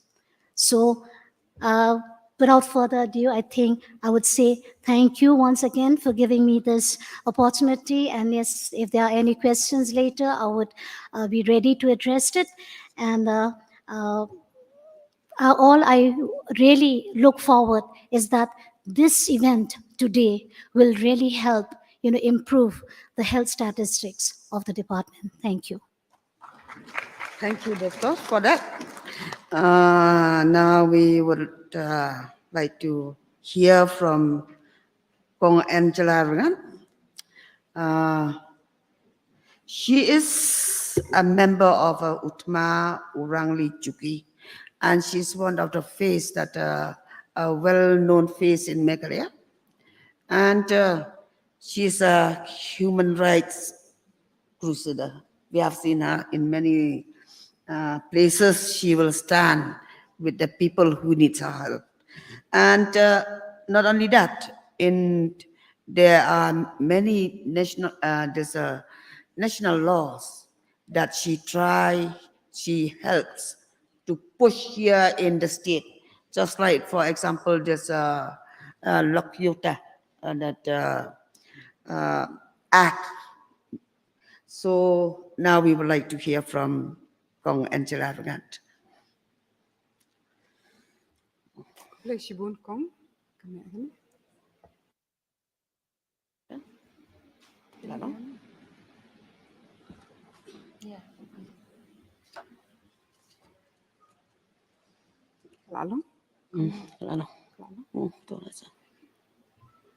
Okay, kublai shibun kong, but kublai yapi barok kibadon hangni.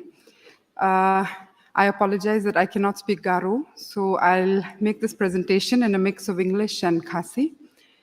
Tiningkong ningsha kapang jongani kajingyalang mentakasngi kadai hakaktin parang ki ong kataka celebrate and support lane nginya risa bat nginya kershan.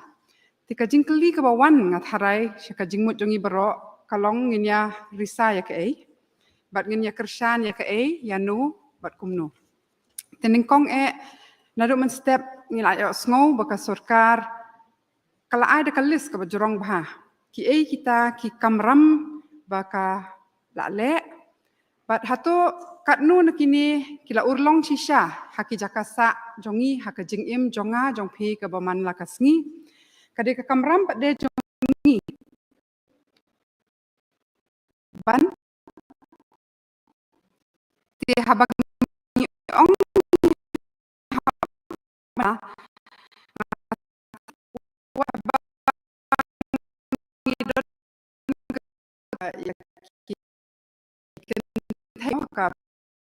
pratu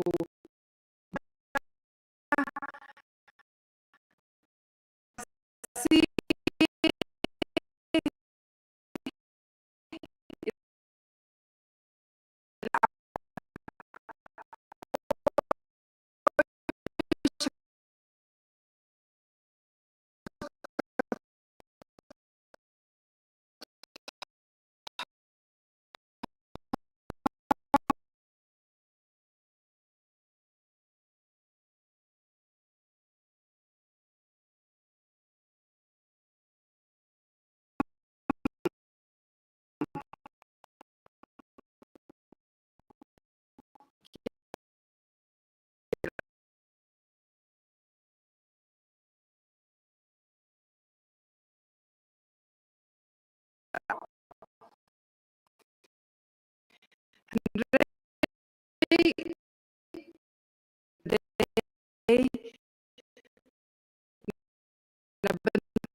kibayak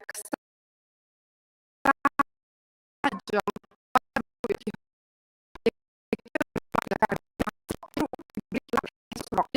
ngidi mabung chan yakitu kibaya sat hakaman kasni ngidi banyak kersan yakitu kibanut banyeng hala ikendong la jong ha isnong la jong namar bun sin ngitip bahaba ka geng ka kentai ban kren yakinu ginu ki kam snong kam thau kin ong all akan I kasiar kentai kin persang ban penrem kin persang ban pensngap jak la judon ru ki benta bakita snong tingi hap ban kersan yakitu ki badang don ki badang nut ban kren wat la kadon kan ni ka jing pensir penthem penleran yaki ti sakawairu ngatarai ngi ban kan mau bahakani mentakas ngi kren chapang kita ki gender rights ne kita ki hok long breu man breu ki hok chenrang kan thai bat kata ka jing don kam ban ya long maringkat haka imlang salang tinggi di ban kan mau ru bahabangi kren kita ki gender rights ki don ru ki breu ne kita ki sexual minorities ki ba identify la de kum ki LGBT groups bon sin kadon ka jing persang ban klat no yaki bamnum kren yaki hok jong ki sexual minorities handrai ngi hap ban kren nama habangim kren bon sin kini ki aka ki sha shu tap no mo handrai ki don haka imlang salang bat ngi hap ban perkhat lang kumno ban yada yaki hok ki jong ki ti sakawairu ngi dei ban kan mau ba daki pau snem ka jing long jing man jo ka perthai ka jing long jing man jong ki sarkar kalong ban pet yang ki kan thai kum kita ki breu ki badai ban shu ban rap kat tu kat ne om ki hok hendrai ban a yang kat tu kat ne ki tiar kitar ne ki jing kersan ne kata ka rukom long ka policy jong ki ka balong kata ka welfareist approach ka bamut tong in penbiang ka umbam umdi ngin penbiang ka ngin penbiang ki school kat tu kat ne ban ngin pet ba umdi ban don ka ki kan thai kim dei ban shem jing e than handrei ka juk menta ngila ya shakhmat bat ngim dei ban kren tang halor kini ki aka ki basulong ki basu per tang hajrong ni hap ban sedang ban kren halor ki hok namar ki hok ki dei ki aka ba manu manuru kimbet bat kimla ban keni no nangana phi bat habangia kun ya ka aka ru ngide banya kun na benta ki hok ngiyo na ki an na do ka constitution na do ki weki an ki badon haka jella hendrai ka don ru kata ka inherent ka hok long brio man brio ka baki contation rang kumju ki don ni ki hok bat ngi hap anya da banya kren halor kini ti haba na do man step ngiyo sngo yak sarkar ka kren halor ki number ki ai ki statistics ki kren chpang ki scheme ki kren chpang kata ka direct benefit transfer ki kren chpang ki beneficiary ki kren chpang ki SSG ki kren chpang kata ka CM assistance scheme ki kren chpang kita ki app ki batma ki bala persang ban yada ya ki kenthai hendrei ngangas ngau ba ka kamram jongi ki nong chong snong pat kadai ba ni haban bo ki jingkeli hoi kila bandon ki scheme kila bandon kita ki direct benefit transfer kila bandon kita ki assistance Hendrai kat no shisha jong kini ki eki kila poi sha trai sha ki snong ki thao sha nga sha phi kum ki nong song snong menta ki kran shapang ki SSGs ki ong ba ki SSGs ki ong ki kan thai ban ya wan lang khnang bakin yo shemi ki lon khnang bakin yo tre ki kam ki jam Hendrai ni haban bo jing keliru wat ya kita ki SSGs hato ka dei shisha ka aka ba mangi ki kan thai ngi kwa ban le ne ka dei tang ka program jok sarkar bangim ban se ban le naman la judan ka jing wat benya ru kini ki jing wat benya kila ami na Andhra Pradesh na Assam na Bangladesh ba ka jing khnyat jong ka jing thao jong ki SSG teng kalong kum ba banrap kam shu man ki kan thai klam da ai pa de yaki hok ba pura ki ongi ki kan thai ban sim kalun mutta ka jing ba khle pa de ka wan haki kan thai bun sien ngim tip kita ki lun ki pendon kam manu ne kumnu la ban long ba ki riurang ba ki sim kita ki lun ki pendon kam kala judon ka jing pen pawru ba teng kala kham kiu shu man kan ga jing thombo ki kan thai nakadaw ba ki don haki SSG meneru ki la don ka tu ka ni na phi ki ba pen paw ba haying hasem ka don ka jing ya kan at baki riurang ba kim kwa ya phi ban don haka SSG but kadai ka hok ka jong phi la da phi kwa hendrei kadai ka kamram jongi ru ban pech ban wo hato kane ka SSG movement kala ya rap shisha ya kishnong bat ban wan lam ya ki hok pura jo ki kan thai ne kadang dei tang si benta kum mangidang sakut hakawai ka juk kum no ban ya trekam ti sakawai ru Smutanat banyo snow ba nabenta ka NREGA kila ong menta ba ki secretary ki hap bandai ki kentai hendrengi la yo snow ni bakran hashwaru I madam sangma ikran shai ba shikishnong bunsin kerteng te kedai jong kentai hendre ki rai ki ki sim ki sinrang te hato ka no kan ni kan yarap yang aya phi kum ki kentai ba yakinong song snong sakawai ru ni haban kedau ya kajing long jok sarkar teng haba ka ketika diang kale dakum wei ka ketika mon kale dakum wei menta ki penslori ki kenthai ban long kita ki secretary jong ki VEC handrei ka jok ka sarkar pa de ka khanglat yangi ki kenthai ban sim benta pura haki dorbar kani nganut ban ong namangila don haki meeting jong sarkar ba sarkar kami hakabadon ka jing terwa kataka 125th constitutional amendment ban amend ya ka 6th schedule ne ka to ka schedule ka baban rap yang ki hok lingba ki district council kum kita ki red pa hakani ka jing persang ban penkala ya ka 6th schedule bon nangi ni ong badalai leiru om bakala dei ka por ndai kala dir palat ka por ba ka sarkar kampat le ban bu daki kendon an ban ong ba ombit nama ka constitution ru kala kran shai ba ombit ban khanglat yaki kenthei ban shimbenta pura haki no ki governance structures ne kita ki benta jong sarkar ka basdang nadu ka shnong shadu shajrong ka sarkar kali ong man ya ka sarkar kami ba mangi ngi de kita ki bakar pang ru kata dang apshwa ngim don kam ya kata hendrengi di ban smuthu ba labun kirai ki ba mi ru na ki high court ka Sabrimala judgment ki wei ki ba ong bangimla ban pediang ba ka culture na ka tradition ka de ban khangla ki kenthai ka hap ban ple ka ni ka jingkhang bat ka de manga ma phi kum ki riu kenthai marwai ban rai hatong ikwa shisha ban shimbenta pura bat habang ong shimbenta ngam ong tang ban jit rang ba snong hendrei ban yo kalat ban long kita ki temen snong ki bayalam ya snong ru hot le si ki don ki kenthei ki bampat so ya hap ki bampat so kwa hendrei kani kam dei kamut pat bakim don ki bai ki bala bat ki batbit ban shim ya kani ka kam tingi hap ban wo dong ek sarkar ban ong kumno phi ong penslur tang hadu itai I kenti ban ya long VEC secretary hendrei haki wei ki benta be kran bak sarkar kme bat ki wei pat phi hi phi khanglat ya ki kenthei But kani ka jing don ki kentay. Ha kini ki traditional institutions baki ong na haki dorbar kadai ka jing khanglat yangi kum ki shnong ban yo ya ka central funding kani kalaya ki pau snem bat ka jing du nong kadai jonga jong pi bat jong ki nong song shnong tang na ka daw badon ka tu ka ni ki bayalam bakla yangi bat ki pau snem bat kadai ka jing long jongi ki khasi baki kentai kim shimbenta Bat ngan ong pi, bakumba i ong i, madam sang mama neng ada sutana siya bani osngoi i, ba kajing mudur pa kita kinok ma kidi kishinrang.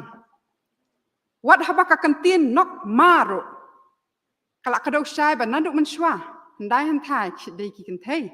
Handai kumno kipan kalaya kani hakapor, dakaba kalong no kumba dale aknang, da puli ya ka history hakarukom kaba mentoy yaki kat tu kat ni shimet riu shimet le si ki riu rang ba ki ba kwa ban kani no yakani kabor bat kumju kalong bat ngi ki khasi jantia nget yanga habang ong banadu menshwa handai thai shwa ban wan sanshar ki brio na shabar shwa ban wan ka sanshar pareng ngidon ki riu temen kentai ki bayalami kishnong.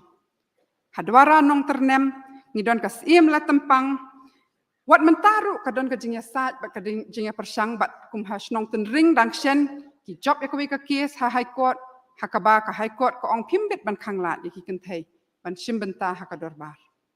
Kadon mentah ka kies ka barang yadru, jong ikong Anita senrem, hakaba iong tang bangin jit, ndrengi day ban plilat, ban sat jit ru.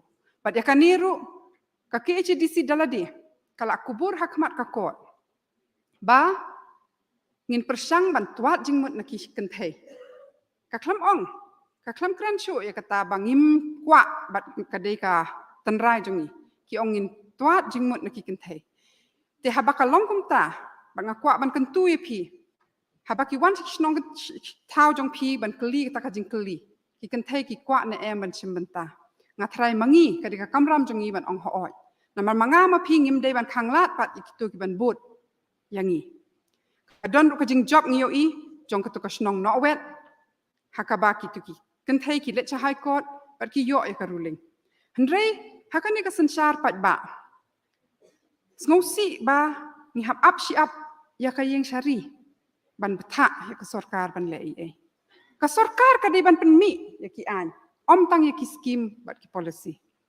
Bat ka sarkar kadai ban yat kat kum ka an reti sanshar ka constitution. Handai bun sien kimle akum ta. Bat habangi keli ka daw ka bagi panelists shwaya nga kila kren. Bangi im hakata ka im lang sa lang hakaba la pen itu yang i barok. Bangi kum ki kentai ngidon hapo bagi sinrang ki don hajrong bat la ban pen kelaya kani. Bat kani kadai tang ka bathau hi ka im lang sa lang. Bat kala dei ka por yangi ban bu ki jing keli bat pen kela yakini ki eki barok. Namar klem kata ngim num la no la noru ban wan lam ka no ka jing kela ka wan lam jing mentoy yangi barok. Bat habangi kran sapang kata ka gender. Mut bangi ki kentai ngi kwa yu rot yaki hok ki senrang. Kamut bangi kwa ki ustong kamut bangi kwa kurup bor.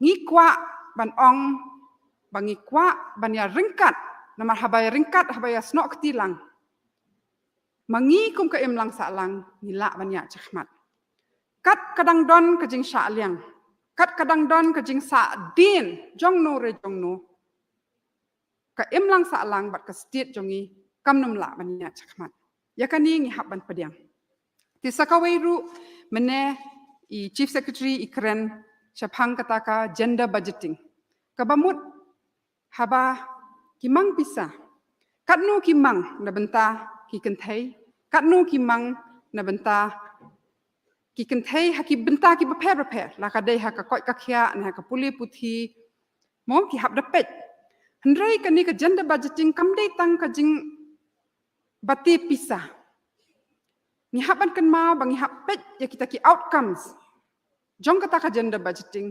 hato kawan lam shisha ya kajing mentoy ya ki kentai bat ngim dei ban sange ta hang ta ni ha ban keli bakum kino ki kentai ki yo jing mentoy namar teng teng ki la ban dei ki kentai ki badon ka jing don jing em na ki badon hakmat jok em lang sa lang na ki badon ka puli puti ndre itu ikong i babat mo keu ha ka te ka hali shatei ha to kani kawan lam shisha na em ya kata ka jing kala ha ka jing im jong i shu menta dadon i kentai ibadon kajing deko haka met kapat ne kajing bambiang kabor perkat hato ya iru kumju kani kajing mang pisa kad mentoy shisha bat kalong ka aka ka bapen kala ya kajing im jong i ne em na matang kajing mang pisa ro kam don jing mut he iru ti shushu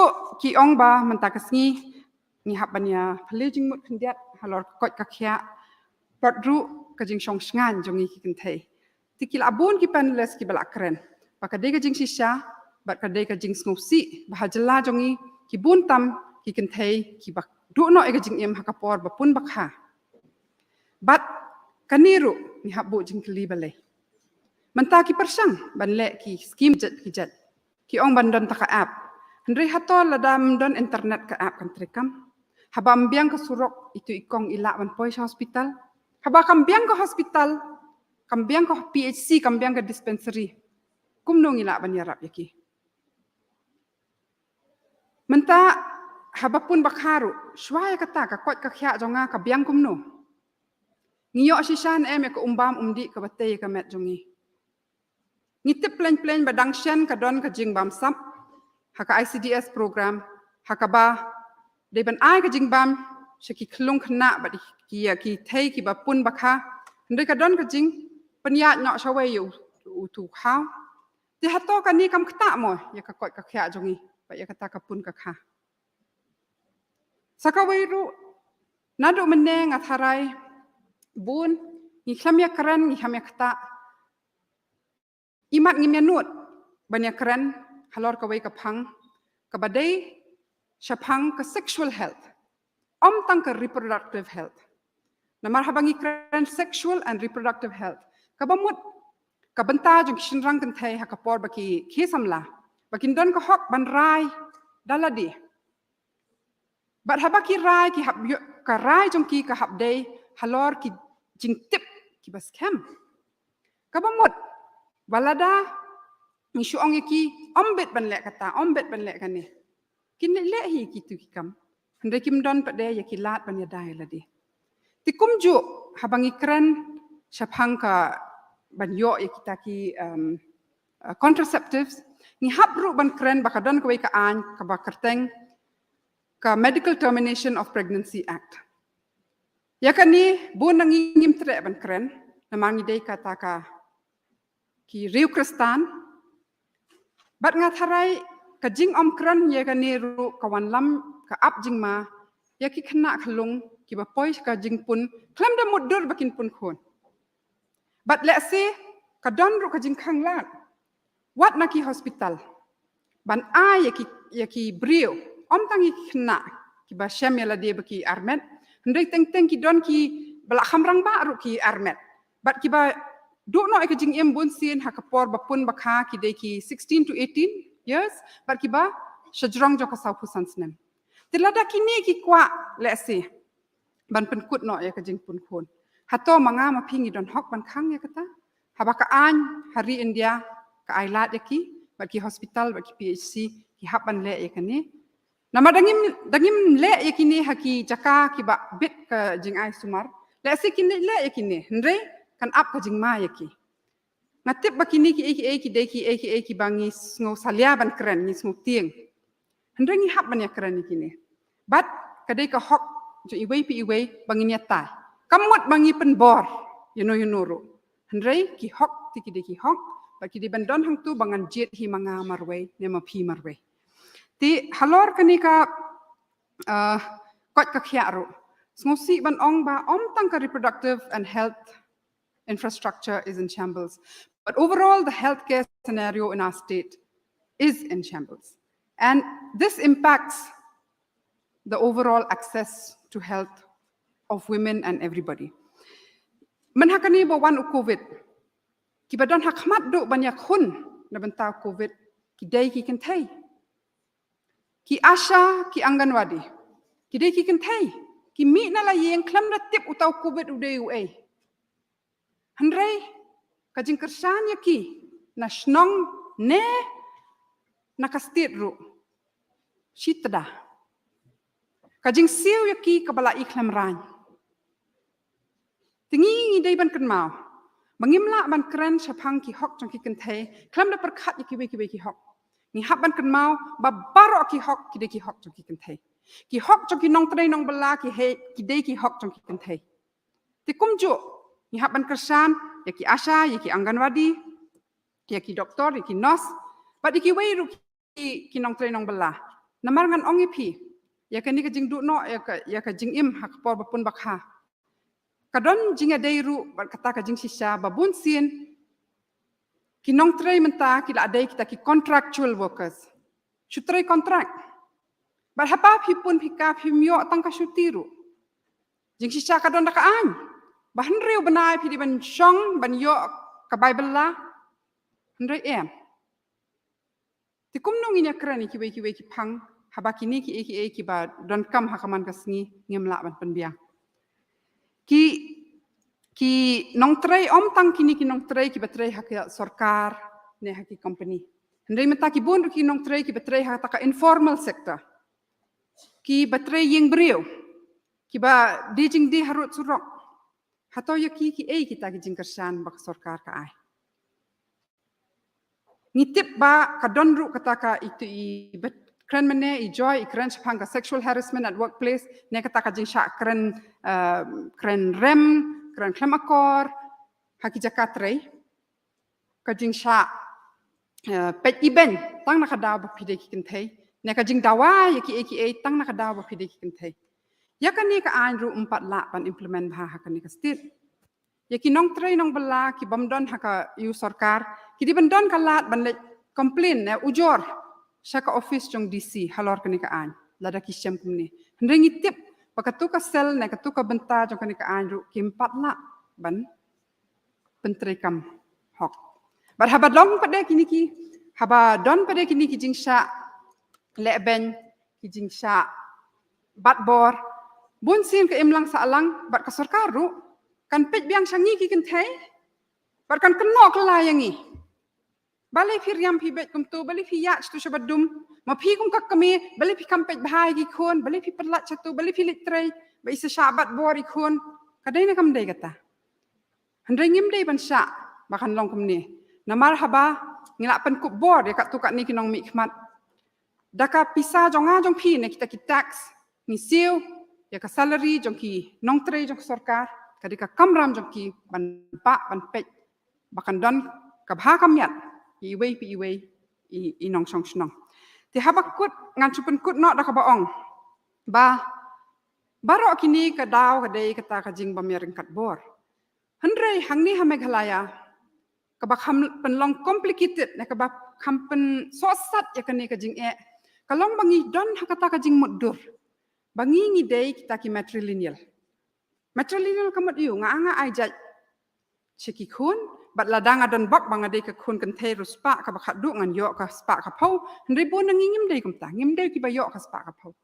hendrei na ka jing don jo kan ni ka matrilineal society ka system bon ki mudur bangila yo lupa ki wei ki hok bat sakawai pade ki ong bakata ka culture baka tradition jongi ka khanglat bat ka don ka benta ki kan thei be ki sinrang bat ya kan ni hap ban challenge nama habakut ka sedang na tenrai nakisnong ki thau nakituki localities ki jongi nakadong ka jongi tiladangin pen kalaya kani kam don jingmut namar ki village health council ne ki NREGA habakut lada ki kan thai ki mya phaliu jingmut lang daka bakluj men sim mo om daka basha batai ki wei bat ka rai ki shimno ki wei ki breu ki bamde ki kan thai kimnum so thu ya ka shon ka khya jonga jong phi bat ngimnum ju la ban poi chaka thong te habakut pade shu halor kini ki ai Ladang imla hi bante alakam ya kabam sap, but kamdan kata ka transparency and accountability. Kinu scheme sorkar ne kijing tmu kin sarwalut. Tangkat ni kublai shibu. Okay. Now, thank you, Pong Angela. Now we will hear from Madam Supriya Das, IPS SPCID. She is an IPS officer of the 2017 batch, BA in Political Science. And now she will share her thoughts on the concept behind makeup watch. Okay, take your time. Thank you, ma'am. A very good afternoon to all present here. I'm here to speak on the MEC CopWatch application that was launched this year on International Women's Day on 8th of March. This app basically tries to reach out to all women and children in distressful situations. The app is equipped with a panic button, which on being activated on your mobile phone will begin to share your live GPS location to the nearest police station. So from the police department, this app was launched with an agenda or an objective of coming closer and being more accessible and approachable to women in distress situations. So the whole idea of the app came up as supervisory officers. We go through multiple cases of rape and sexual assault on a daily basis, at least 10 to 12 cases of rape and POXO. We are monitoring constantly. And we've seen that there is a great hesitancy in reporting. Most cases aren't reported, and when they are, it is very late. Of course, it's not all bad. The situation is not all bad. We are living in very exciting times where women are being educated, they are coming forth. I believe the 2012 Nirbhaya incident shook the conscience of the nation, and women are more aware of their rights and willing to fight for them. So, in the state of Meghalaya as well, we've seen a spike in reporting from the year 2017. So, if we compare the figures of rape, just rape, we'll see rape and all sexual crimes against women. We see that in 2016, the year round across the state figures were around 252 number of cases that were reported. But in 2017, it shot up to 565. So we've seen a rise in reporting. In 2021 also, it was 625 number of cases that were reported to the police. So we've seen a rise, but yet when we are monitoring case diaries, when we are monitoring charge sheets, we have come across a still persistent hesitancy to report cases. A lot of cases get reported when, say, a young child who's a victim of sexual abuse is in a late stage of pregnancy, and a parent or a guardian notices this and takes her to the hospital for a checkup, and it's the hospital authorities who notice that the victim has been the girl has been a victim of sexual assault, and then the hospital authorities report the case to us. So this is after a good gap of 6 to 7 months. Alternatively, even for adults, we find that there'll be cases of domestic violence where domestic violence has been ongoing over time. And it is only after some time that ASHA worker in the neighborhood would think, they should report the case to the police before it's too late. But then too, even though the cases are coming forward, there is late reporting. We have managed to rope in many stakeholders in this scenario. However, from the victims themselves do not always come forth. So we wanted to remedy this situation right away, because after all, every victim of sexual assault or any kind of abuse, bullying should receive rescue, some kind of counseling, rehabilitation if required, and also a sense of justice. Justice should be delivered. So we thought of introducing this application in Meghalaya that is already there in many cities across the country, an application that allows the victim to directly approach the police through her mobile phone, a device that so many of us, most of us, carry with ourselves 24/7 now. So this application has a panic button. As I said, it's an Android application. It can be downloaded from Google Play Store very easily. Just type Meg Cop Watch app. And once you've downloaded the app and registered, there's a panic button.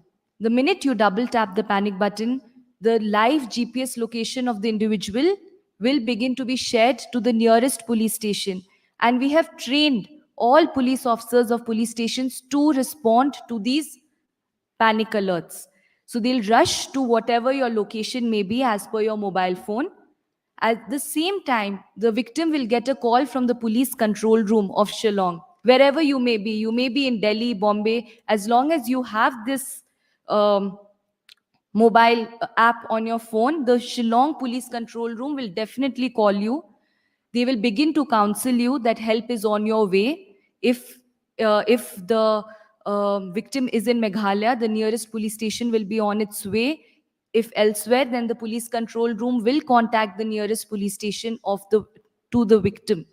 So simultaneously, even before the police arrives at your doorstep, the police control room does begin to counsel you when you are in need of help. At the same time, simultaneously, a third distress call goes to your friends and family. These are contacts that are already saved on your phone. It could be a teacher, your parent, your mother, your aunt, your friend, whoever you trust, who would come to your rescue, who would come to your help in a distressful situation. So we have, this app provides a 360-degree, a full kind of comprehensive response to your panic call. And this was done to ensure that the victim uses the app. Given the hesitancy in reporting, we had to make sure that the app was easily available, so it's in your phone. And also, the victim should be 100% sure that help will come her way. Otherwise, this would just be one of the other apps that have been launched for public assistance. So we want to make sure, and their victims should be assured that help will be on their way. And another reason why we feel this app might go a long way in reaching out to people across the state is because it allows victims to approach the police when they are still in the shock, in despair, in panic. That is when they are likely to report without overthinking, without thinking of social repercussions, or thinking how it might affect their family relations. In Meghalaya and across the world, in fact, most perpetrators of sexual assault are known people. They're either relatives or friends who the victim thought they could trust, who take advantage of situations. So this app could also act as a deterrent, in fact, because known people would know that you have this app on your phone and they would think twice before perpetrating any kind of violence or abuse. And in fact, we have seen several success stories already. I feel this application has been very well received. We are very happy about that. We've received a lot of feedback and we've improved it over the 3-4 months that have passed since March. We have introduced languages, different languages on the app. The app is available in Khasi, Garo, English, and Hindi. We are trying to reach out to as many people as possible. I'll just share a few short success stories with this app. The first distress call on this app in the month of March was a case of domestic violence that was reported from Nonman Song. This was again at 11:30, 11:45 at night, and immediately a team from Nonman Song outpost had rushed to the spot. East Khasi Hills Police has been very proactive with responding to distress calls. They rushed to the spot and rescued the victim from the domestic violence situation. So this case actually helped us realize the potential or what we had envisaged while developing the app. But different kinds of cases have also been reported, not necessarily just women and children in distress. There was one case in Morinkening where there was a fight or kind of a spat between neighbors that had broken out. And actually a good Samaritan, somebody, an onlooker on the road, had used the app to activate the panic button. The app also has features that allows you to upload photographs and videos. So the Samaritan had actually uploaded a video of the fight. There was a lady involved as well. So immediately the nearest police station, Madan Riting, had rushed to the spot and separated the parties.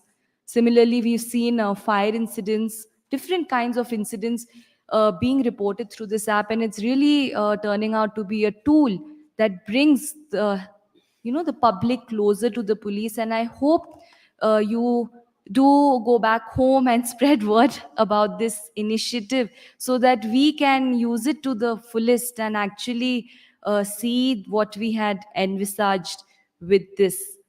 Um, I would also like to take this opportunity to speak about a new rising trend of crimes against women and children. This is to do with cyber crimes. We have seen with more outreach of mobile phones and internet, especially during COVID, mobile phones have come in the hands of a lot of children as well, because they are attending online classes and are part of different study groups. So I feel mobile use and internet use is growing every day, and along with it, we've seen cyber crimes, cyber bullying, child pornography, different types of harassment, stalking on the internet increasing. That doesn't mean that we should snatch away phones from young girls and boys or young adults. I feel we need to strike a balance. Certain do's and don'ts need to be spread. Certain cyber hygiene practices need to be spoken about. For instance, not sharing your password with unknown people or even known people, not sharing private photographs, not and also, most importantly, reporting when you are a victim of any kind of cybercrime. Um, there is a tendency for victims in cybercrime to blame themselves because they feel that, oh, I should not have shared my photograph with my friend that has now gone viral on social media. Or there's a tendency, I should have not shared my password so that my account wouldn't have been so easily hacked. Well, whatever may have we need to spread awareness about cyber do's and don'ts, but at the same time we should also encourage victims to come ahead. So I think I'm out of time but I would say that there's one helpline for reporting of cybercrime cases. It's 1930. Any kind of cybercrime, economic fraud can be reported on this helpline. Please do make use of it. um, Thank you very much for this opportunity. Thank you. Thank you for that. Uh, I'm very fortunate and happy because the panelists with me here, they are so mature and so patient. Because I was angry when I started here, I became blank, because patience is not my virtue. I told them only 5 minutes and then finish it with it because I plan to finish it within 15 minutes. But thank God, the panelists, they walk us through it. And then now at least we have to just say this, the discussion, and we learn so much from it. But just one thing I want to say, and this I will speak it in Kasi. Don't mind. Kan mau ganiga way. Da uslab uba ay belay. Kidon ki advantages, but ki disadvantages. Haki ay ki bakalek sokar.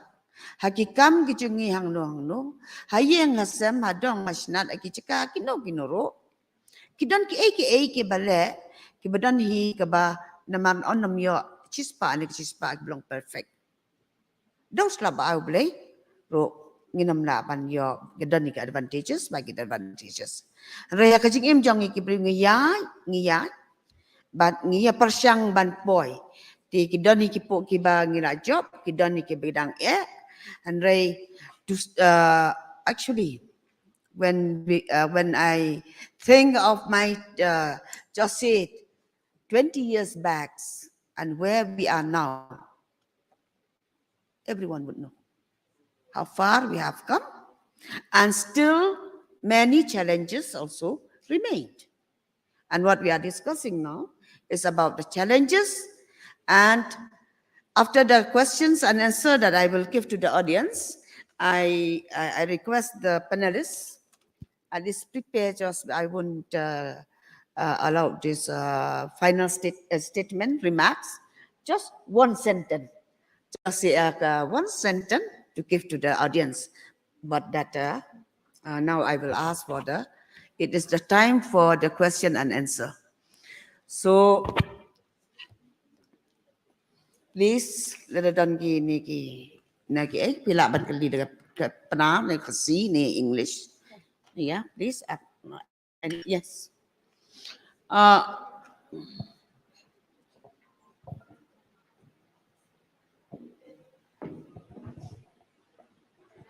Thank you so much for including me. I have to take my daughter to school, but I've really been honored to be a part of today and to learn so much from everyone here.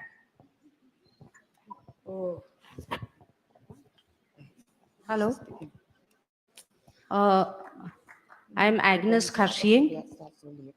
I want to just inform women here, since it's a women conference.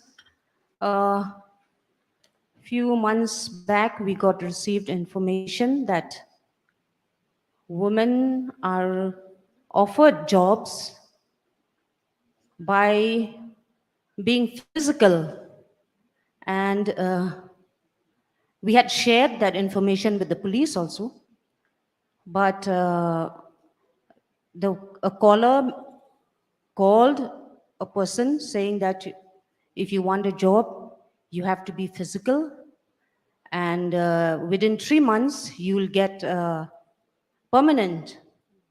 And the caller said that even her friends had got a job in the government, and we have informed the police, and they say it's a prank call. So I just hope that they will take this seriously, because it is dangerous. The perpetrators are now much more hi-fi, and they come as offering jobs, and children, young women will be trapped, because it is mostly for women. And when the person asked about men, they said for men it is money. They have to pay money to get a job.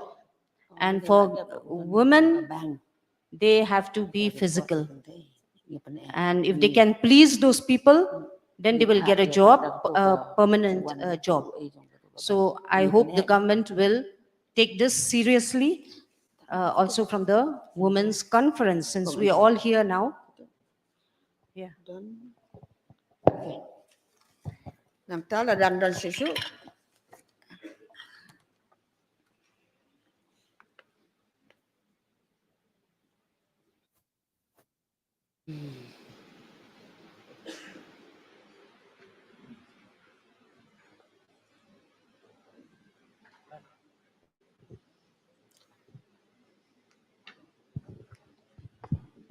A very good evening to everyone. A question jong kajingkali jong akalong komne.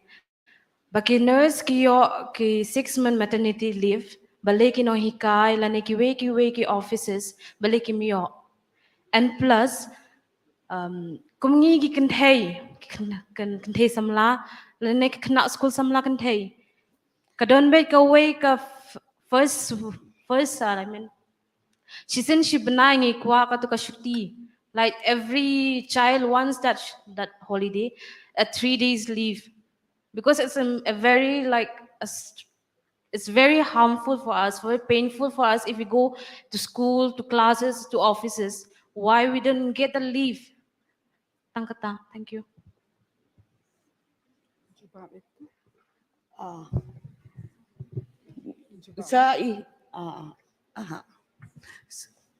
Ngan si ibai cinggali dengan penkut nak ya question and answer.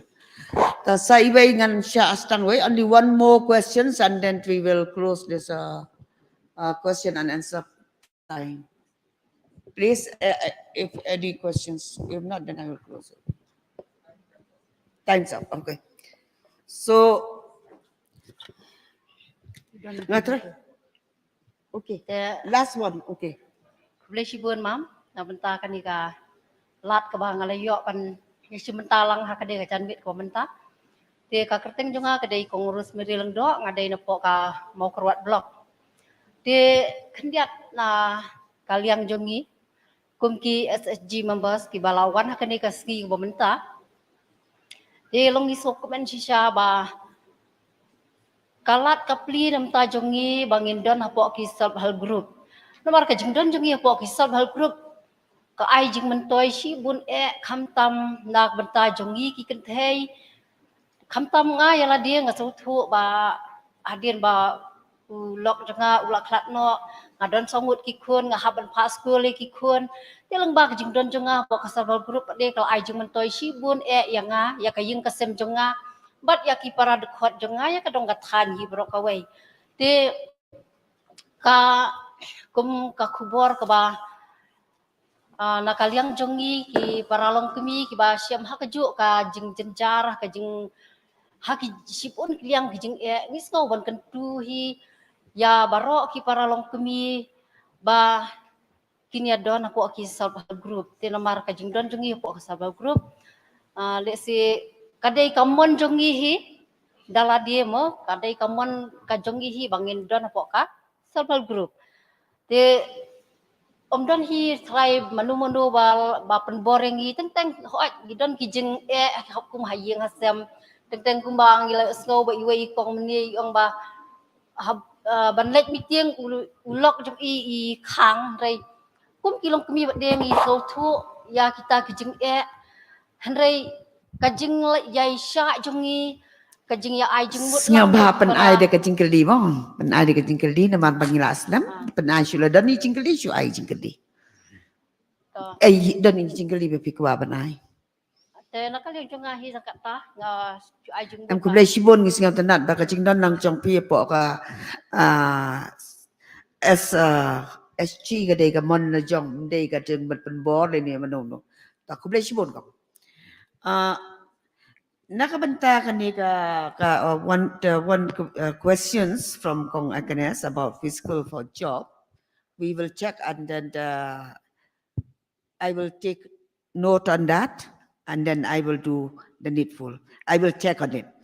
And then about the maternity leave, kau dan benta kau pergi kecing kali, nak benta balai bagi nong ikai kimyo. Ya kini ingin siap baik nak po sisa, kadai kecing sisa, kadai kecing sisa kini. But ngin saya pait nak women commission ni kami ngin la banto je ko government. To. And then ngin mentah la mit la slam palat mentah ni. I just want to put across some, if I may. Mentah ngan sa ai ka way ka one remark each. Mak la mit palat. Ngan sim mga ya kani nak women commission. From the women commission, we will write to the government about that maternity leave. To. Isn't it? That's all. And then now, this will be the last part. I just want each panelist to give just one sentence. Okay. To the audience. Madam Moderator, with a lot of apologies, may I kindly interrupt with a request that we will continue with the panel discussion. If you would kindly just give us a few minutes because we have a surprise guest in the conference as of now. Thank you. It is indeed a pleasant surprise that we have Shri Dr. Rajkumar Ranjan Singh Ji, the Union Minister of State for External Affairs and Education, Government of India, visiting the conference, though unfortunately Sir has missed out on the other important events of the conference. We welcome you, Sir, into our midst and appreciate your enthusiasm and interest in this program. As a gesture of welcome and a token of our appreciation, I would like to request our Principal Secretary, Shri Sampat Kumar Sir, to kindly extend this token.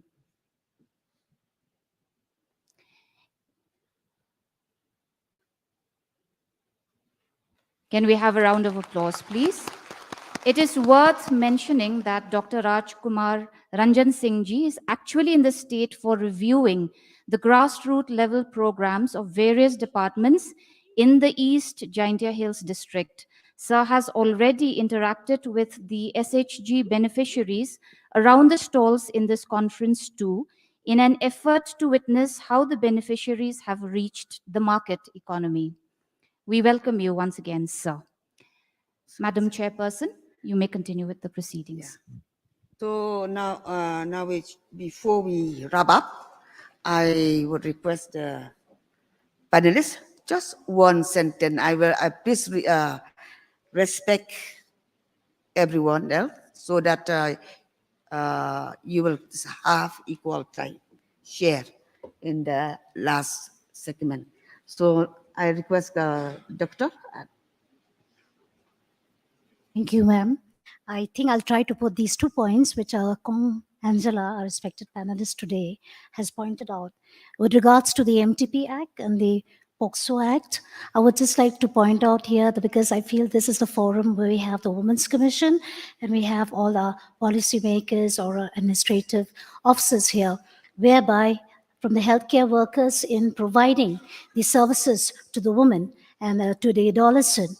When it comes to the MTP Act, yes, we have an act whereby we have to follow by it, and then we have to screen the person who is eligible to undergo the medical termination of pregnancy. And yes, as is stated again in the reproductive rights, that she has the choice. I mean, she has the liberty or she has the right to choose whether to carry out or to terminate an unwanted pregnancy. So this is something that have to be deliberated. A second point is the POCSO Act, which again has really affected the provision of services, especially under the RKSK program, which is specifically meant for the adolescent, both boys and girls. So this is Thank you. something I think that can be taken up, ma'am. Thank you. Okay, we will hear from. Thank you, ma'am. I feel we've covered a lot of topics related to women today, starting from women's health to women's safety. There are a lot of things to take back today. For instance, the implementation of the POCSO Act, different kind of job frauds, economic frauds, cyber crimes that are taking place. And I hope the police can work more closely with the public to reach out to provide counseling, rescue, rehab, and a sense of justice to all. Thank you. Okay, as closing lines, I think earlier in the day, somebody spoke about women needing to have agency. I just want to put this across, that when we talk about agency, it shouldn't be that agency post-decision, that you have agency at the level of implementation, but not of deciding what programs and how and when. And the other thing, because it is a formal government program, and I would like this to be sincerely noted down, is that we from the women's movement have been struggling on the issue of violence against women, on the prosecution aspect of it. We have insisted that the state should moot a directorate of prosecution because we run from pillar to post to ensure speedy justice for a victim.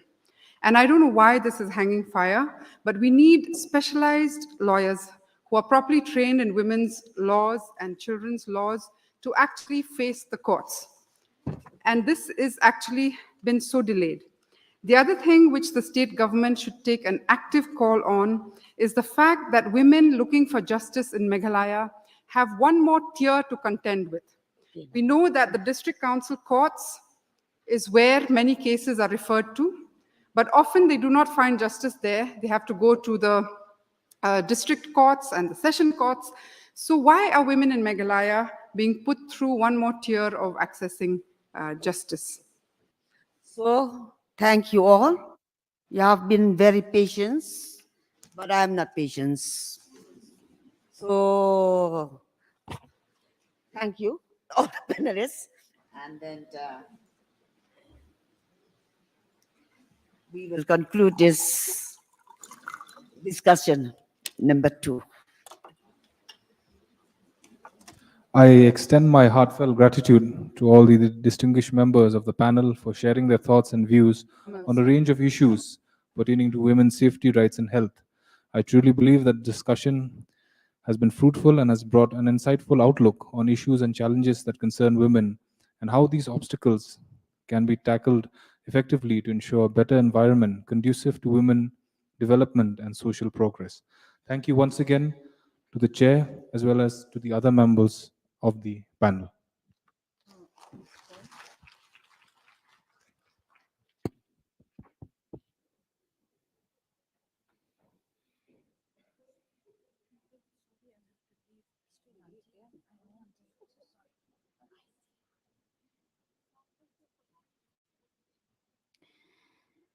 We have had a fruitful day, having heard many distinguished speakers passionate about the issue of gender equity, who have brought forward glaring and pressing social questions and sparked discussions for arriving at redressal measures across various domains.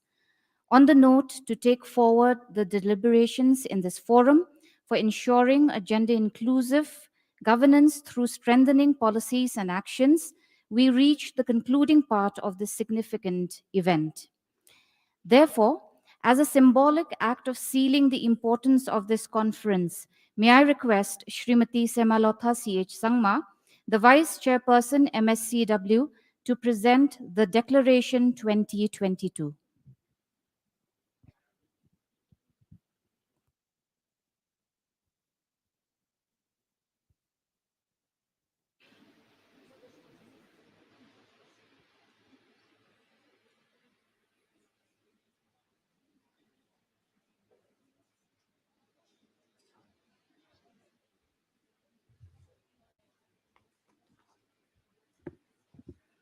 Respected, esteemed dignitaries, and everyone present here, a very good afternoon to everyone. I'm honored to share with you State Women's Conference Declaration 2022, 8 June 2022, the first of its kind intellectual confluence of ideas, experiences, and affirmations facilitated through the iconic State Women's Conference with the theme and clarion call of support and celebrate has been a resounding success. The exchange of ideas and offer of solutions to address the vexatious problems of the state of Meghalaya and problem solving dominated the deliberations and proceedings of the conference.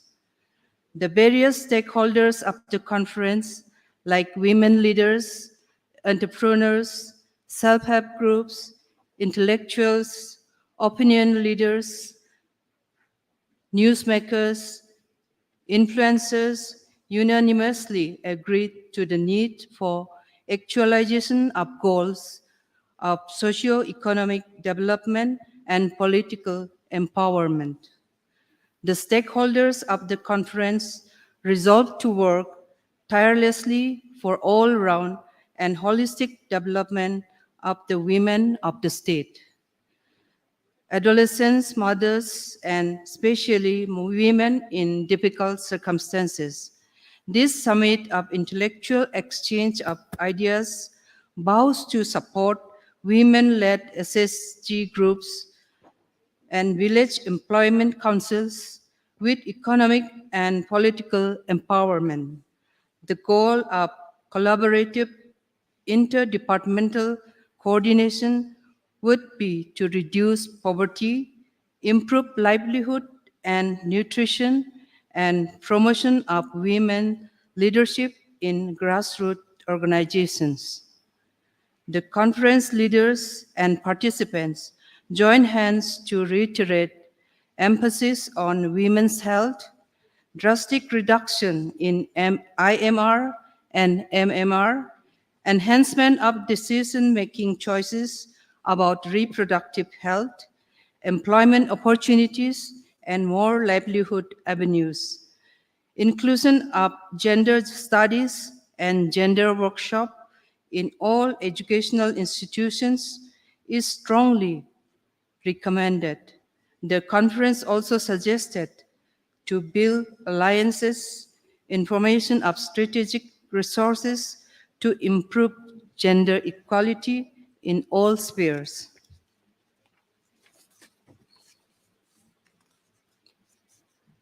The unrelenting and abiding focus on maternal health pioneered through the Mother Program, early childhood development needs championed through the ECD mission through a detailed brain development architecture, extended 181 helpline services were also discussed in the conference.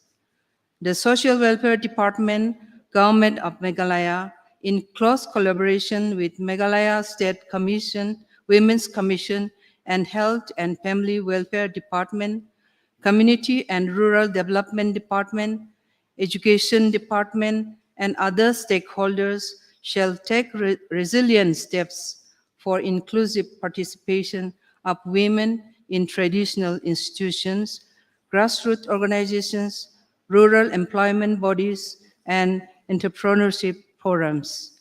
There is a potential to increase life expectancy and tackle teen pregnancy, maternal deaths, and problem of single motherhood. Rights to the adolescent boys as well as girls, support for the scheme for single mothers, extension of prompt paramedical and police-related services to women in need was reiterated and understood by the conference. Gender empowerment was adjudged to be the main intervention of the State Capability Enhancement Project and CM Safe Motherhood Scheme and the newly launched ECD mission with active participation of women SSGs were acknowledged by the to be primary focus of the state government. Further safety and protection of women, redressal of grievances of women in difficult circumstances was underlined and reiterated in the August Forum. In the 50th year of statehood of Meghalaya, matrilineal Meghalaya envisions through participative decision-making and collaborative efforts to reduce inequalities for women in workplace and households and generate employment and rural entrepreneurship opportunities for inclusive development, both economic and political. Thank you all. Thank you, ma'am. May now request Shri Sampath Kumar, IAS, Principal Secretary, Government of Meghalaya, to deliver the concluding remarks and way forward.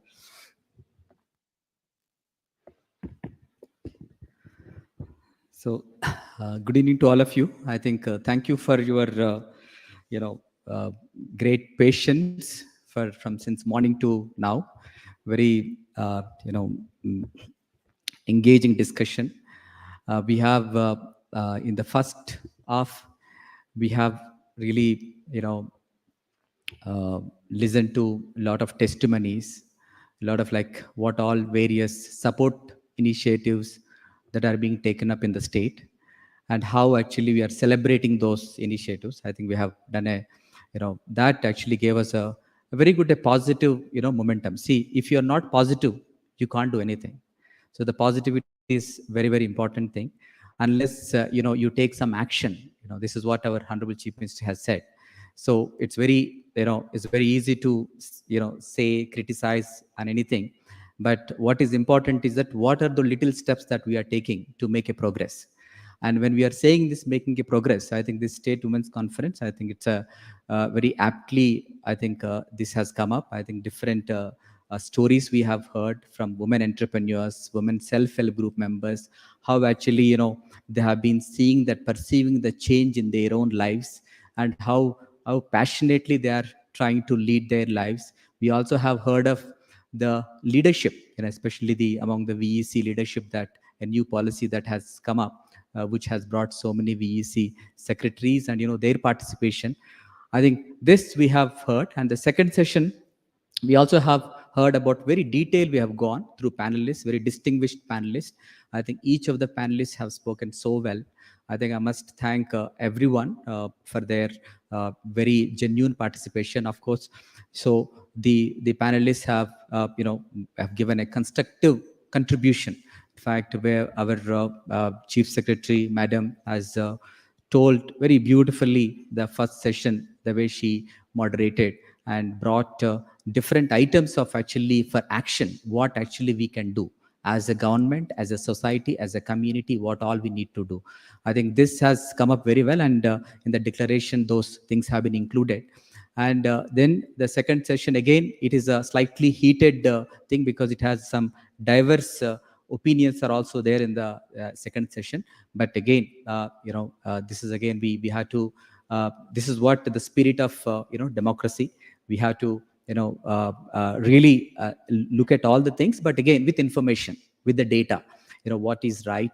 I think it is the people who actually will also see that. I'm very happy to listen to the SSG members from Makurwat who are actually making a statement that like how actually, the change is coming up. Like, so it is this kind of a very good discussion that has happened.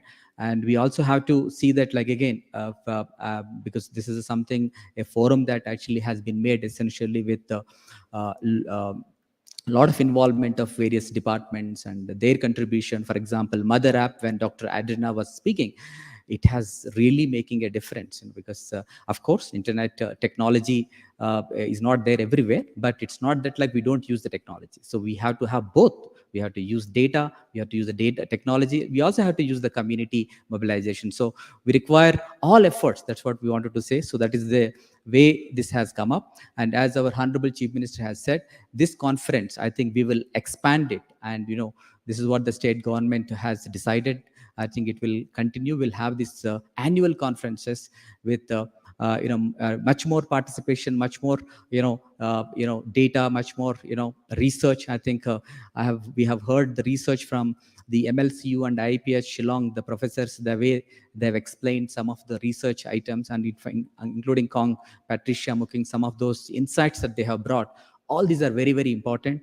And there is another speaker from Garo Hills, the way she has mentioned about very interesting, what are the challenges of the women leadership within the traditional institutions. I think all these things, I think, is a very good for discussion, dialogue, and also slowly taking steps. That's what we aim to do. I think the way forward is all these points are taken, and these steps will continue. The state will make those steps, and also we also request the civil society organizations and especially the communities who are now actually the community organizations are coming up. This is a new organization, so they are the new civil society organizations, I would say, where the self-help groups, their federations, the village health councils. So with active participation of, again, men and women, definitely I think we will be able to take up a lot of those issues, and we will see a transformation, as mentioned by our Honorable Chief Minister. Definitely will be able to see that change, because unless we work on these these various indicators, like especially related to the gender, we cannot really achieve that the developed state status. I think with that, I would again thank everyone, and it's really a great learning for many of us, and to all the participants. Thank you very much. Thank you, sir. May I now request Shri Praveen Bakshi, IAS Commissioner and Secretary, Department of Social Welfare, Government of Meghalaya, to deliver the vote of thanks.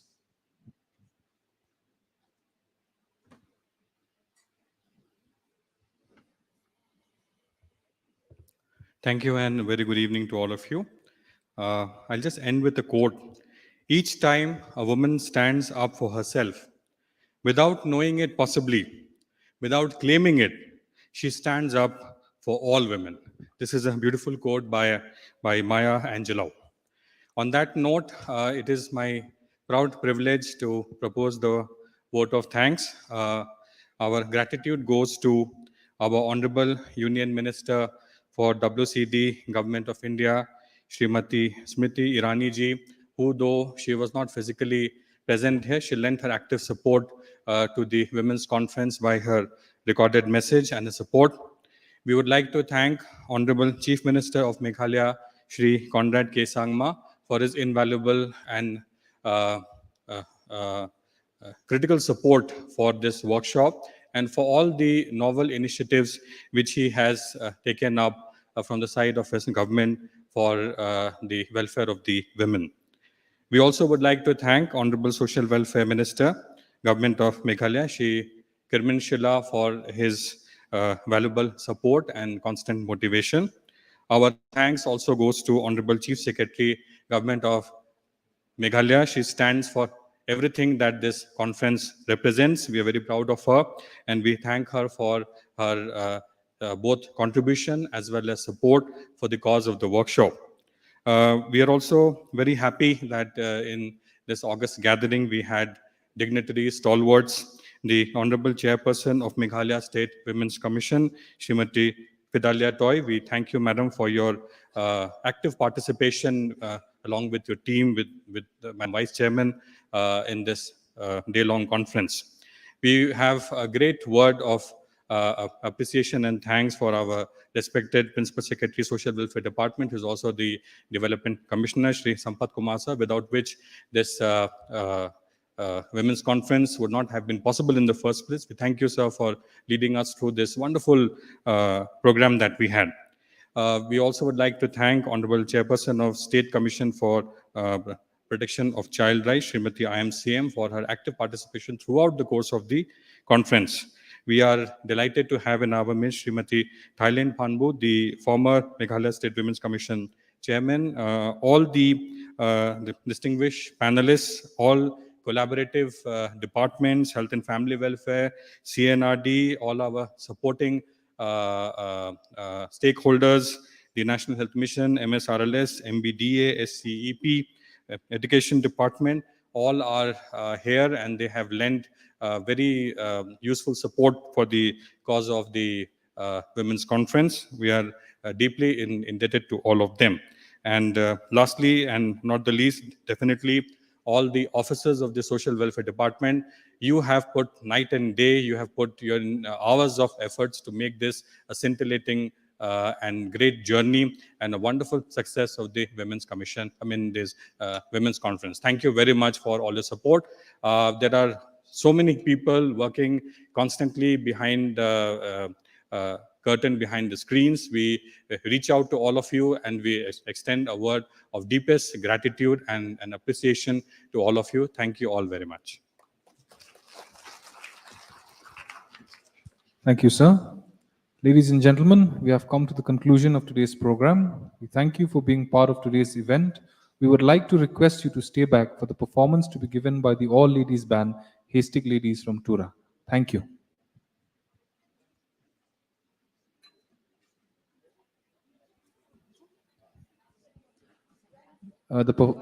We request you to join us for tea in the banquet hall, wherein the Haystack Ladies will be giving in the performance. Thank you.